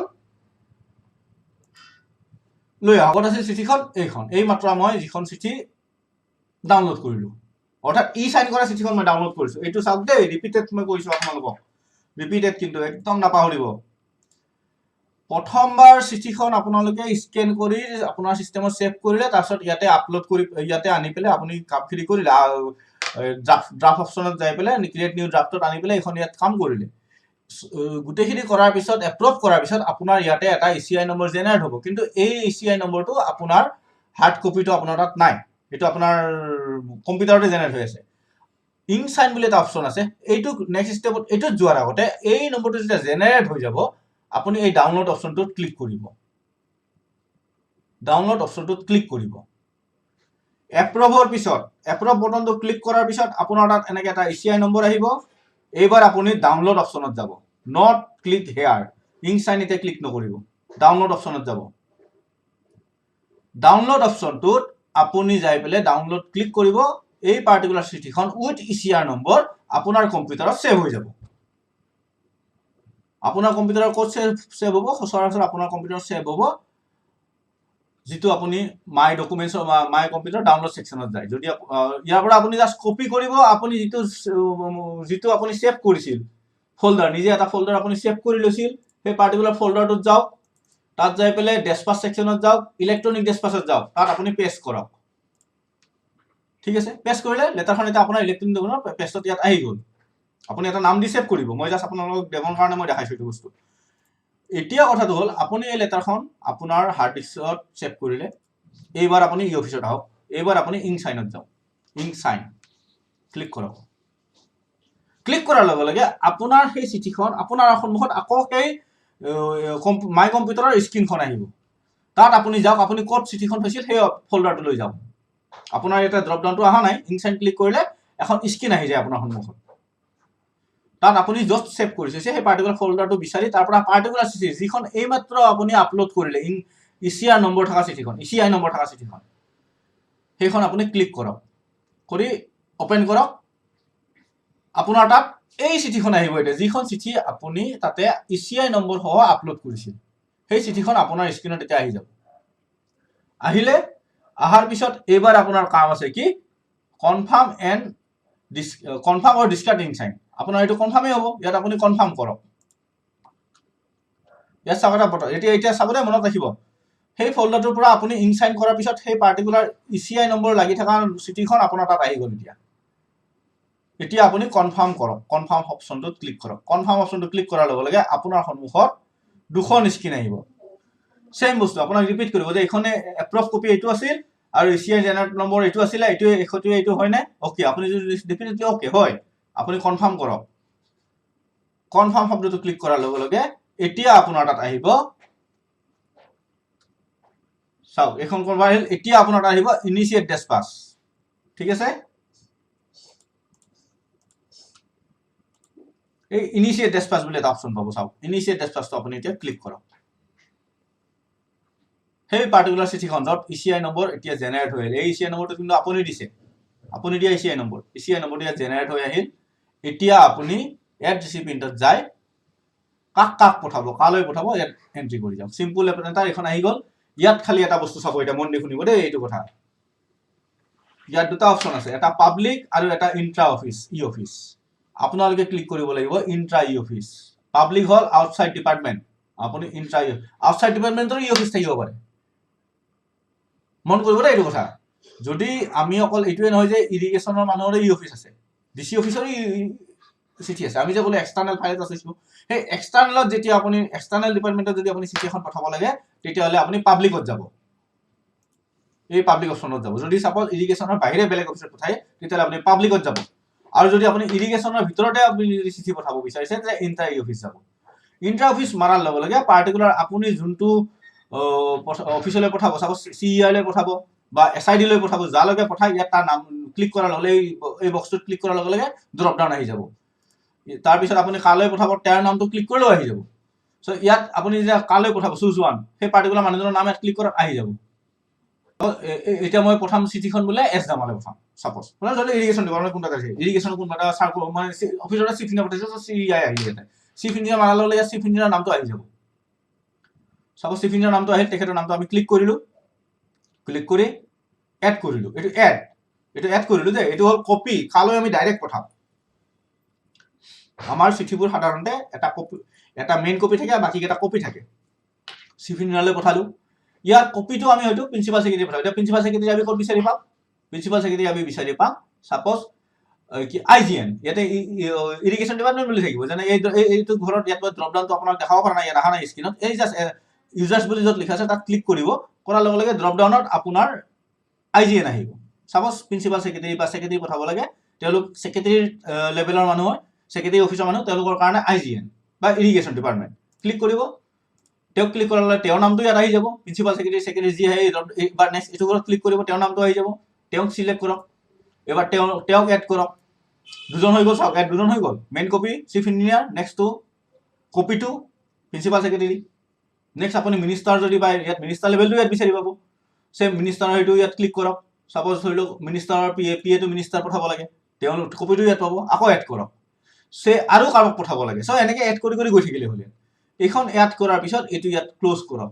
এইখিনি হৈ গ'ল যাক যাক পঠাব লাগে আপুনি দিলে দি এতিয়া ক্লোজ কৰক চাওক এইফালে আপোনাৰ গোটেই বস্তুখিনি আহি গ'ল যালৈ পঠাব লাগে chief engineer principal secretary minister PA suppose আমি তিনিজনলৈ পঠাম এই চিঠিখন চ' এতিয়া আমাৰ কাম কি আছে এই চিঠিখনৰ এই নম্বৰটো অলৰেডি জেনেৰেট হ'ল ইফালে আমি আমাৰ কম্পিউটাৰটো ছেভ কৰি থৈছোঁ এতিয়া আপুনি চেণ্ড ডেছপাচ উইদাউট ফলো এই দুটা আছে চেণ্ড ডেছপাচ উইথ ফলো আপ আৰু চেণ্ড ডেছপাচ উইদাউট ফলো আপ আমি উইথ ফলো আপ নকৰোঁ উইথ ফলো আপ বস্তুটো বেলেগ বস্তু এইটো পিছত বুজাম আমি উইদাউট ফলো আপ কৰিম চেণ্ড ডেছপাচ উইদাউট ফলো আপ এইটো মনত ৰাখিব দেই উইদাউট ফলো আপ এই উইদাউট ফলো আপটো ক্লিক কৰিব ক্লিক কৰাৰ লগে লগে এই পাৰ্টিকুলাৰ চিঠিখন আপোনাৰ তাৰ পৰা গুচি গ'ল